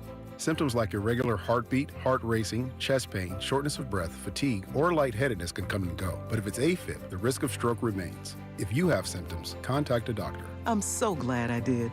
Visit notimetowait.com. Sponsored by Bristol-Myers Squibb and Pfizer. At Shane Company, we know getting engaged is a big decision. But once you know, you know. That's the way our customers feel when they choose a Shane Company engagement ring. They walk into a warm welcome and walk out with their dream ring, knowing they got it right. For almost 100 years, we've been offering personalized shopping experiences. And we're in it way past the honeymoon, with a free lifetime warranty that includes the center stone, cleanings, repairs, and resizing for life. Shop with us at shaneco.com or at your neighborhood store. Shane Company, your friend and jeweler. Here's traffic, brought to you by DM Injury Law. Have you or a loved one been in a car wreck? Contact DM Injury Law today and get the money you deserve. Car wreck? Remember, Mike's got this. Some breaks in the clouds, but still some issues on the roads. That southbound 635 is still closed on the Kansas side just before Parallel Parkway. Things still heavy back to Horizons Parkway. Also heavy out of downtown northbound 35 over the Bond Bridge. And a stalled car stopping traffic eastbound 435. The exit to Holmes. And clearing out a collision that's now on the left shoulder of northbound 470 just past Douglas on the southeast side. I'm Lori Pearson, 96.5 The Fan Traffic. Hey Kansas City, it's Vinny Pasquantino. Welcome into The Drive with Carrington Harrison on your home for Royals baseball, 96.5 The Fan. Welcome back into the show. Coming up in about 45 minutes, we're going to hand things off to Josh Vernier, who is going to get you ready for Royals and Cardinals today. And Jack Kaggleon is set to make his major league debut. Earlier today on the station, JJ Piccolo joined the midday show when he was asked about now being the right time for Kags to come join the big league club. Yeah, and that's exactly right. In an ideal situation, that would be the easiest way to break him in. But you know, we've also said all along that we're just evaluating the player and we're going to do what's best for the player. And you know, it just seems like every week he shows us something that in whatever area it may be. And a lot of it's just pitch selection where he is improving. And we thought last week, early in the week, he faced some pretty good arms. You know, we were playing the Twins AAA team, and there were a couple guys there that have big league time that are quality pitchers, and you could see in his at-bats that he was making adjustments, not only at bat to at bat, but pitch to pitch. He walked a few more times last week than he had previous weeks. You know, drove the ball well, used all fields. He's not trying to do too much. He's taking his hits to left field. You know, it's just, you know, clear to us that he's a very mature hitter, and his time has come a little bit before we anticipated. And we had some really senior evaluators there in Omaha last week, and they walked away very impressed. And quite honestly, by Friday night, you know, I had settled in my mind that this is probably going to happen early next week. I'd heard at least one scout describe it as the way Bobby Wood Jr. works, in the sense that, like, okay, maybe they have flaws in their game, but then you're like, hey, I'd like you to work on this. And by the time they're working on it, they're already kind of fixing part of the problem. Is that kind of what you're talking about when you're talking about, like, those adjustments happening quick for Jack? Yeah, that's exactly what I'm talking about. And let's face it, every player has flaws. I mean, there's no perfect player in this world. So there's going to be challenges for Jack, just like any major league player, and there's going to be some ups and downs. But that's normal, but the way he's handled the attention, the way he handled going from AA to AAA, the way he even handled last year, going from A ball to the fall league and really getting going at the end of the fall league, they're all good signs that he can take some coaching, really some self-evaluation, and really put his mind to addressing whatever it is that he's trying to address. And he's just got that presence about him, and you see it in, I'd say once every, 8 to 10 years, you see a player where there's just that presence, and he's got that presence. And the other thing I keep trying to remind myself, I'll say, he's 22 years old. He's a young kid, but there have been a lot of players that have played, Latin American players, guys like Bobby that break into the league at 21 years old. We shouldn't hold it against him, because he spent 3 years in college. When you see a mature hitter, it when you see it. And, Jack just keeps proving that he can make these adjustments and be ready for the major leagues. So adding him to our major league team right now is a reflection of what he's done and his readiness for the major leagues. We all had a chance, JJ, to see the social media video when Jersh broke the news to Kags. And again, I know you've been part of these before, but I guess peel back the curtain a little bit. What's that like for even you to maybe watch that, to see that reaction from a kid that has been playing baseball his whole life, and obviously his dream, his goal was to get to the big leagues? Yeah, they're really neat to see. Before social media, we never got a chance to see those things. Our fans didn't get a chance to see it. So now, when you get a chance to see it, you see how special it is. You see the players' reaction. I thought it was great that, Jersh said, now go call your dad. That was pretty cool to hear as well. But Jersh has done that so many times for so many players that he's had a lot of practice. And you never want to take away from that moment. You want the player just to enjoy it. And ideally, if their family was in town, you just go outside the clubhouse and give them a big hug. In this case, he had to go call his dad. So pretty cool stuff. No doubt about that. We're talking to the general manager of the Kansas City Royals, JJ Piccolo, here on 96.5 The Fan. Maybe this will be more of a question for Q and some of the guys later on this afternoon, but what kind of boost can this be for a clubhouse, too, when you're a team that obviously has expectations to go win and was in the playoffs last year, and then now you get a player that has the potential to really help this team?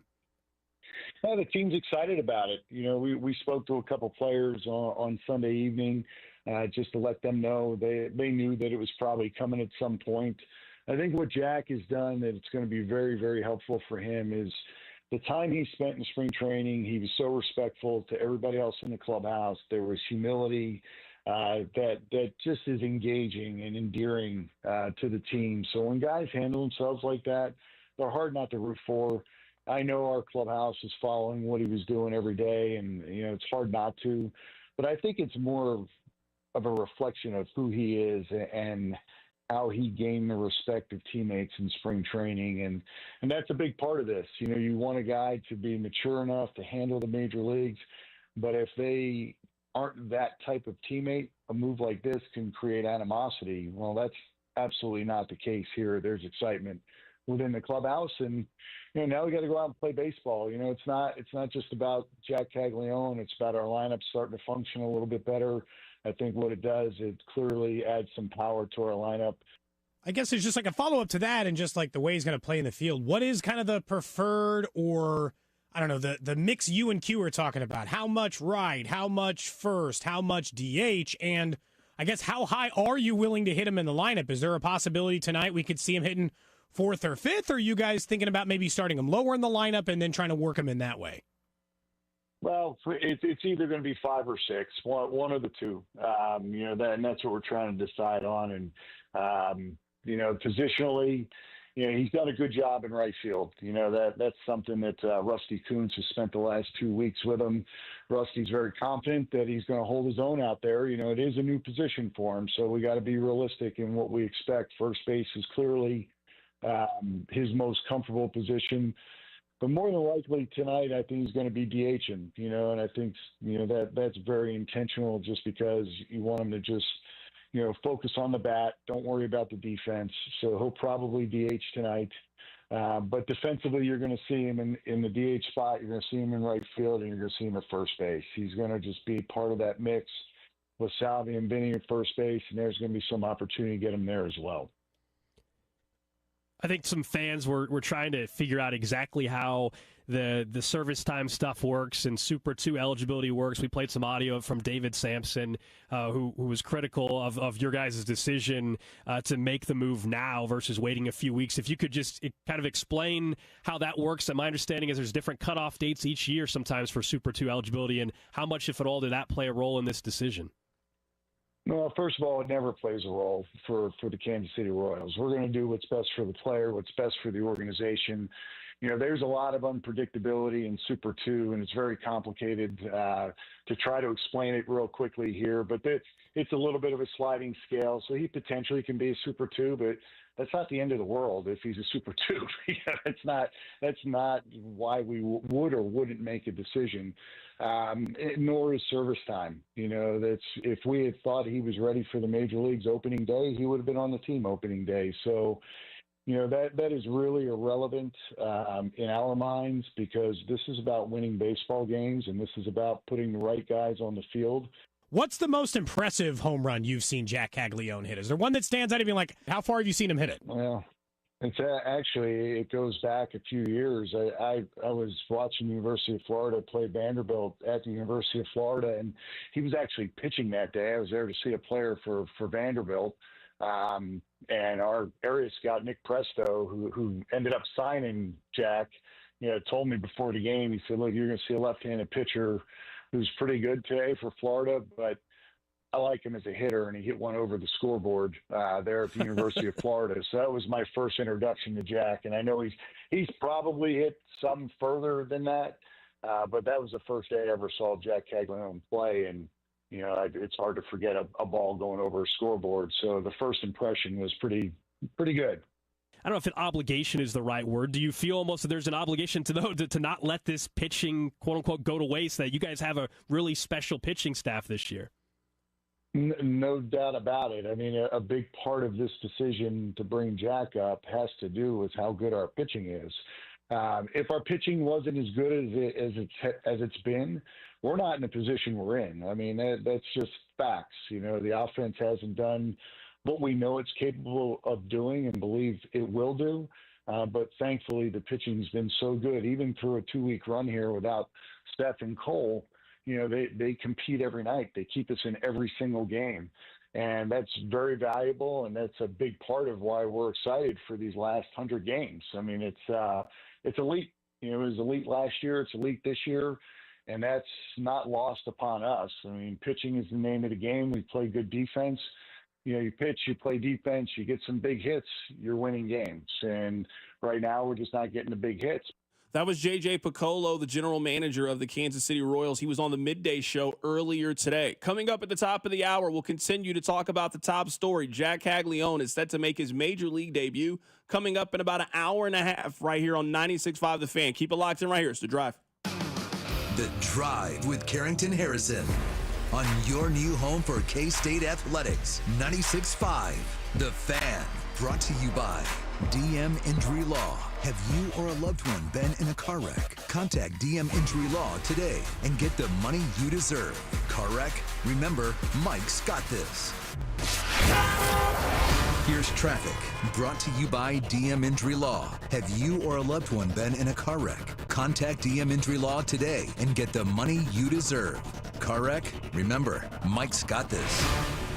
Some breaks in the clouds, but still some issues on the roads. That southbound 635 is still closed on the Kansas side just before Parallel Parkway. Things still heavy back to Horizons Parkway. Also heavy out of downtown northbound 35 over the Bond Bridge. And a stalled car stopping traffic eastbound 435. The exit to Holmes and clearing out a collision that's now on the left shoulder of northbound 470 just past Douglas on the southeast side. I'm Lori Pearson, 96.5 The Fan Traffic. This is the story of the one. As a safety manager at a manufacturing plant, he does everything he can to keep his coworkers safe. From finding ways to reduce risks to keeping safety supplies in stock. And for that, he relies on Grainger. Grainger offers a broad range of quality products and next-day delivery, so he can always play it safe. Call 1-800-GRAINGER, click Grainger.com, or just stop by. Grainger, for the ones who get it done.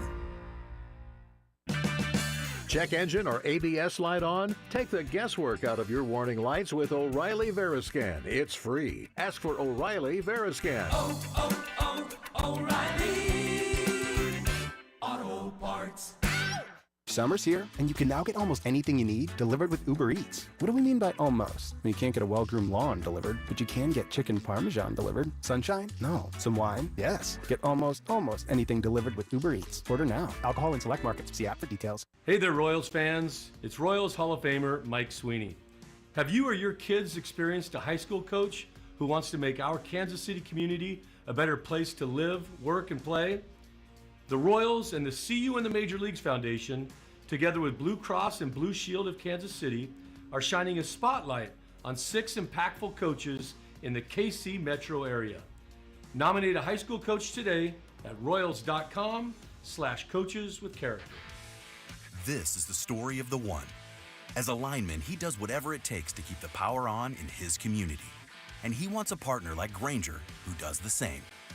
Grainger offers the professional-grade products he needs, from voltage detectors to harnesses to hard hats, plus fast, dependable delivery, so he can rise to every challenge. Call 1-800-GRAINGER, click Grainger.com, or just stop by. Grainger, for the ones who get it done.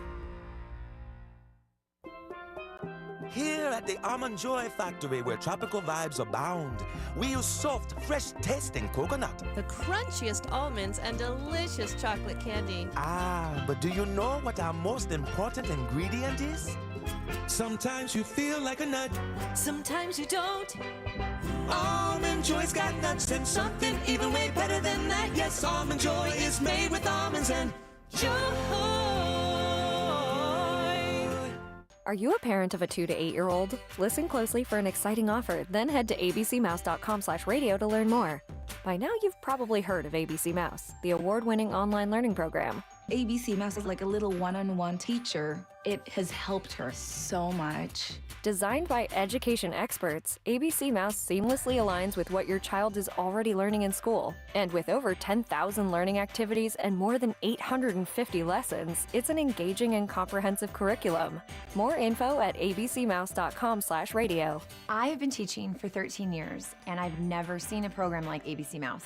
It encompasses science, math, reading, social studies. We're offering a promo at abcmouse.com/radio to try it free for a month, then $14.99 per month until canceled. Go to abcmouse.com/radio to see this offer. That's abcmouse.com/radio. Actual ABC Mouse users compensated for their testimonials. Sponsored by Age of Learning. Hey there, Royals fans. We've got more ways to watch your boys in blue this season than ever before with FanDuel Sports Network.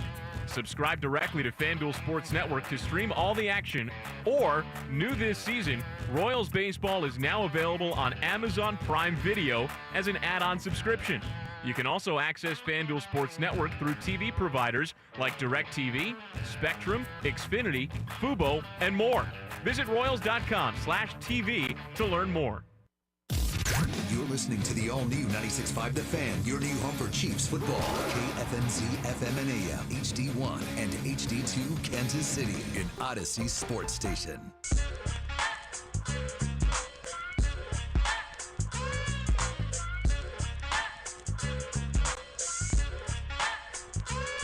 Congratulations on getting through your 9 to 5. Thank you so much for listening. It is The Drive on 96.5 The Fan, 96.5thefan.com, and also the Odyssey app. Coming up in 30 minutes, we will hand things off to Josh Vernier, who will have the Royals pregame show as we are awaiting the Major League debut of Jack Kaggleon, who is set to DH and also hit 6th today for the Royals as they take on the St. Louis Cardinals. Vern will be on the air coming up in about 30 minutes.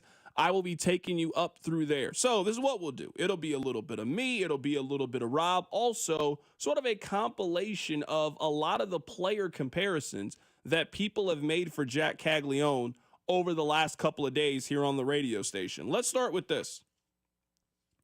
If you are very, very hopeful about Jack Kaggleon, I think we can look at some historical numbers to kind of give you an idea of what that means. His numbers for Rookie of the Year have drastically changed over the last 10 days. As it became more and more apparent that he was going to get called up, there was a day or so a couple of weeks ago that it was the perfect time to jump on and get Kaggleon to win Rookie of the Year at 20, 30 to 1. Right now, it's at about 3 to 1 or 4 to 1. So the odds have just drastically changed. Well, what does it mean if that's what he actually does? So we looked it up. The last two position players, because the last Rookie of the Year was a pitcher, in 2023, Gunnar Henderson was the American League Rookie of the Year. From June 1st until the end of the season, he hit .276 with an on-base percentage of .322, an OPS of .856. He had 23 home runs and 68 RBIs. Julio Rodriguez, he had a batting average of .293, a .360 on-base percentage, an OPS of .918. He also had 22 home runs and 52 RBIs. So if you were looking for maybe comparisons of offensively, what would it mean if Kags has a great rest of the season? I think looking at Henderson and Rodriguez as two examples make a lot of sense. Rob, you and I have spent a lot of time talking about this today. I am not anticipating him coming up here and potentially being some savior. I think that this team is still in a similar spot. They're going to go as far as Bobby Wood Jr. can take them, Salvador Perez, and Vinny Pasquantino. But you add a bat like Jack Kaggleon, and if he translates offensively the way many people think that he can, it gives you added protection for Vinny, added protection for Salvador Perez. He is an upgrade over Michael Massey as your DH. He is an upgrade for you offensively if you decide to play him in the outfield over anybody else you have in the outfield. So I'm looking at him as a potential upgrade for you basically across the board. This is an offense that needs something. The only team in Major League Baseball they have scored more runs than are the Colorado Rockies. They are one of the worst scoring teams. They are one of the worst power teams. This is an offense that needed a jolt. And if you look at the numbers, I think that's what he can provide. I want to play for you guys a couple of the player comparisons that we've had. Here's JJ Cooper from Baseball America. This is who he thinks the best case scenario for Jack Kaggleon is. So, best case, I would say he's, and when I say Giancarlo Stanton, I'm sure that people are, Giancarlo Stanton or Pete Alonso, but again, don't think of Stanton right now. Think of Stanton as peak, kind of that home run champ type guy. If you look at some of the numbers, and Sam McDowell of the Kansas City Stars did a fantastic job of rounding them up, in pitches thrown in the zone in AAA, Jack Kaggleon hit .394 with a .970 slugging percentage. That was good for fourth in AAA baseball while he was there. For balls that are hit in the zone, he is going to be a problem for Major League pitching. There's going to be a learning curve. He's going to see breaking balls in ways that he has never seen before. He's going to be challenged in a way that he hasn't been before. But he handled himself very well at Florida. He handled himself very well in the 50 minor league games that we got a chance to see him. I don't question necessarily the bat and if he can be a positive for this team offensively. Now, there are some questions. There's some holes in his game a little bit. He swung at 24 pitches out of the zone in 11 minor league games. If you also look at his chase percentage, so pitches that he swings outside of the strike zone, he chased on 36% of pitches down in AAA. That's a pretty high number. Now, I know that Major League pitchers don't have all the information yet. It doesn't take much to look up the numbers. He will swing at pitches out of the strike zone. He will have a decent number of strikeouts, I think, early on in his career. I think you are willing to take the overwhelming positives and you can work on some of the negatives that he has as a young player who has never gotten here to this level. I think it was time in a lot of ways. Rob, we talked about this yesterday while you were gone. I don't know if another 100 ABs or another 150 ABs, I don't know what good that was going to do him down in the minor leagues. I think he has shown you I can handle this, and I think it was time for him to move on and find a next challenge. Well, there's nothing more challenging as being a hitter than where he is about to go. So, yes, there will be some ups, there will be some downs, but I think there is a lot of reasons for hope and optimism and a lot of reasons to believe that he can instantly come in and be a positive for the Royals. Me and you see it eye to eye on he's not a savior. I don't think he is riding in on a white knight and the Royals offense is going to go from last, non-Rockies last, to 13th or 14th like they were last season. He is not doing that all on his own. He is not singularly carrying this offense and improving it.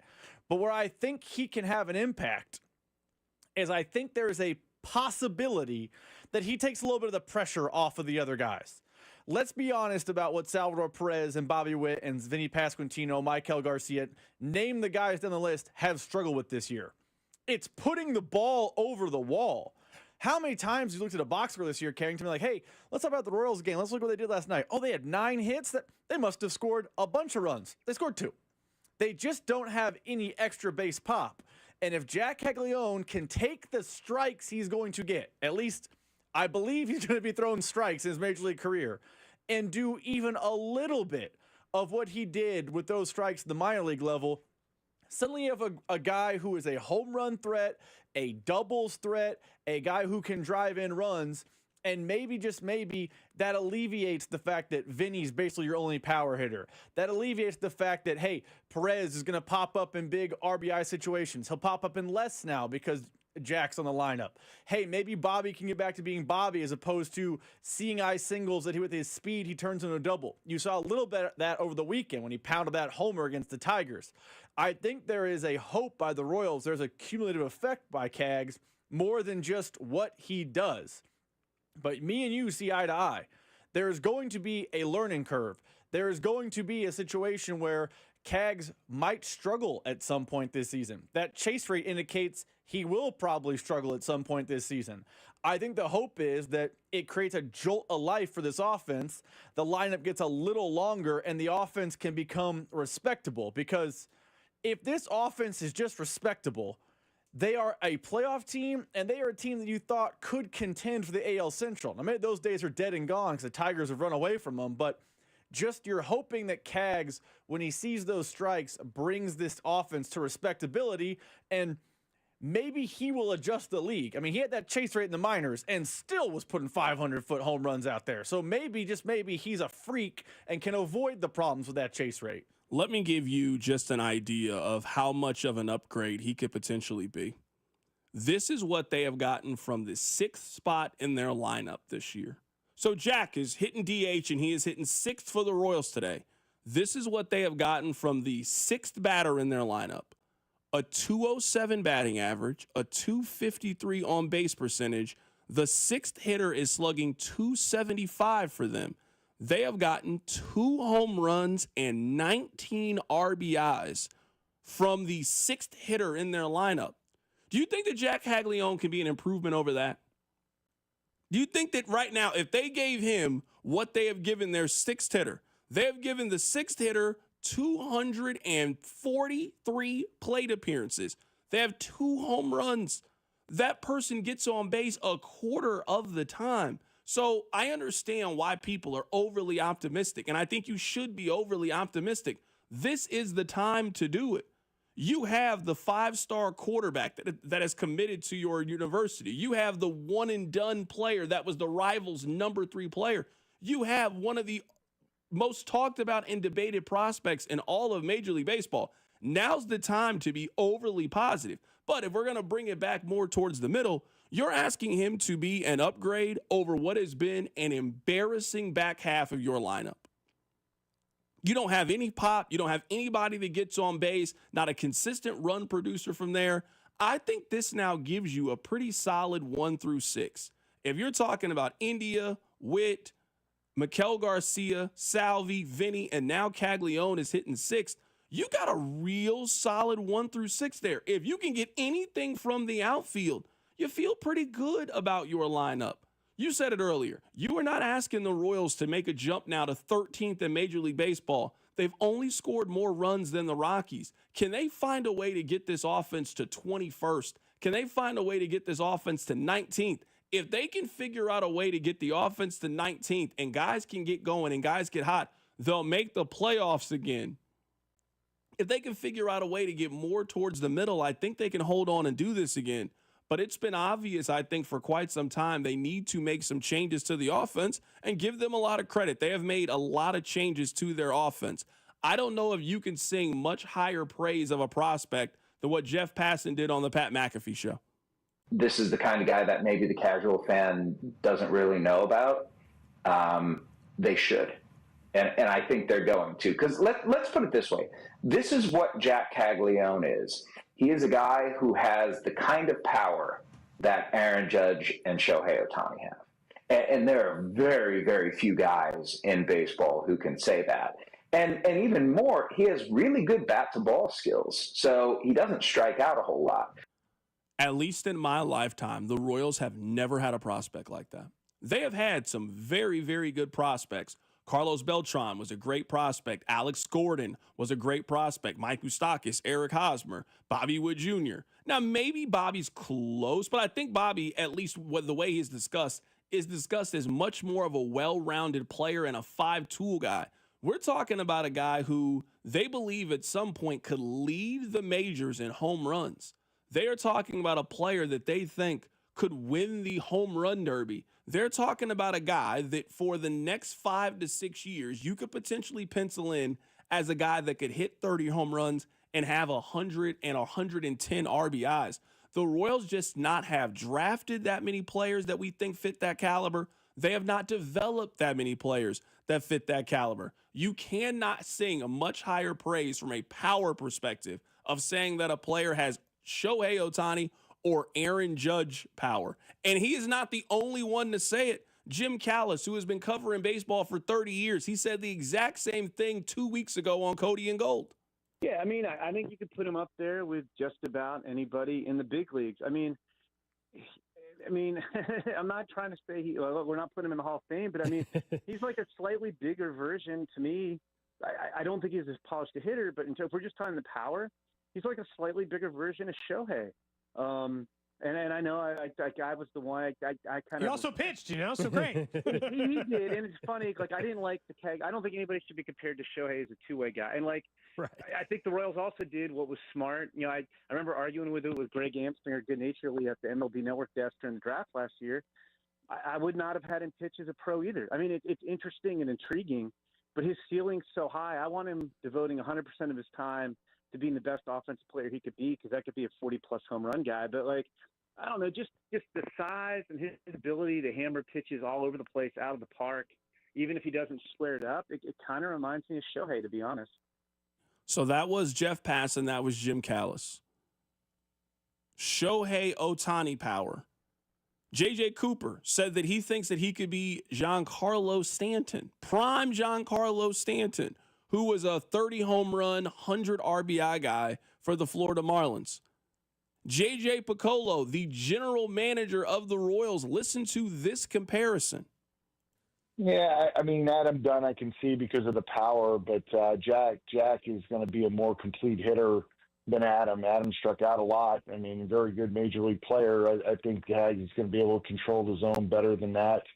Honestly, what we hope he develops into, and I'm not saying this is who he is, this is what we would like to see, is some version of a Pete Alonso. I mean, that's, a left-handed version of Pete Alonso. Pete makes a lot of good plate decision or pitch decisions. He's got massive power. He's turned himself into a pretty good defender at first base. I mean, and coincidentally, those two went to the same high school, so it's kind of weird. But that would be excellent for us, and really, the thing we don't want Jack to do is to try to be anybody but himself. I know that the comp game, we do it in the scouting world all the time, and it's just part of it.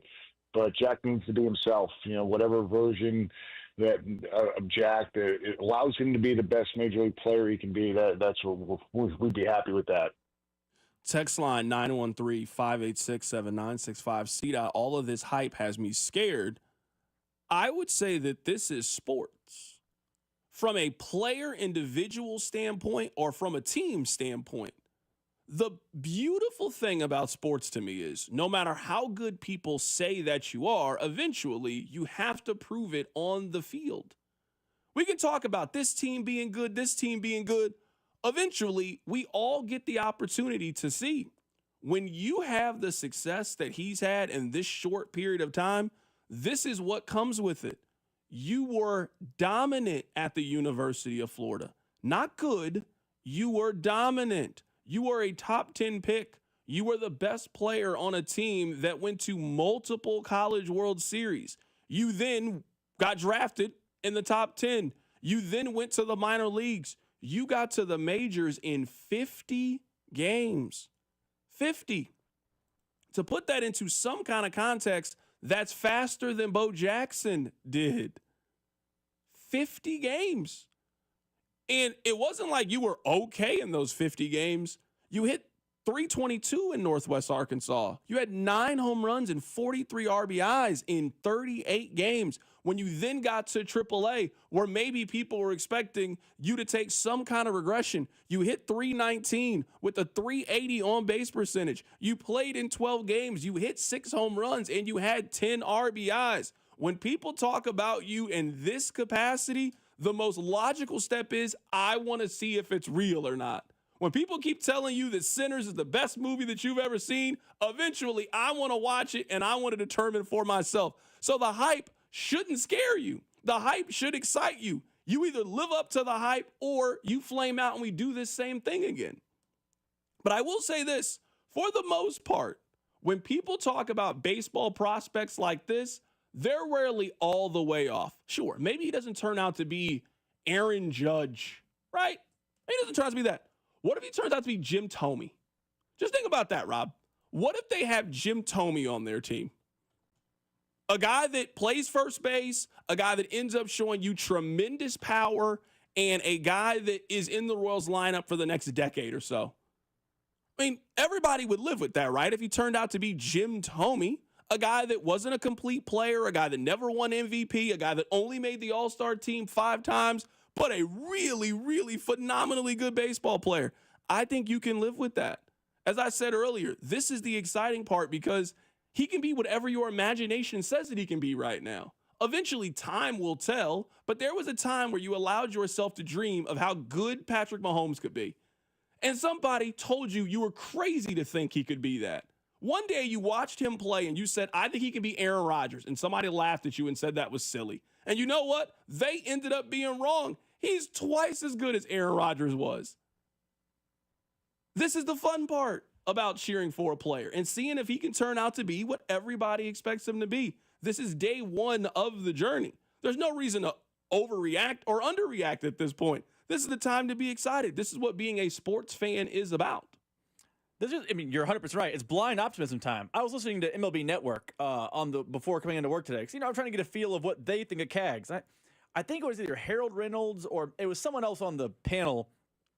So he has a Travis Hafner type of thought process.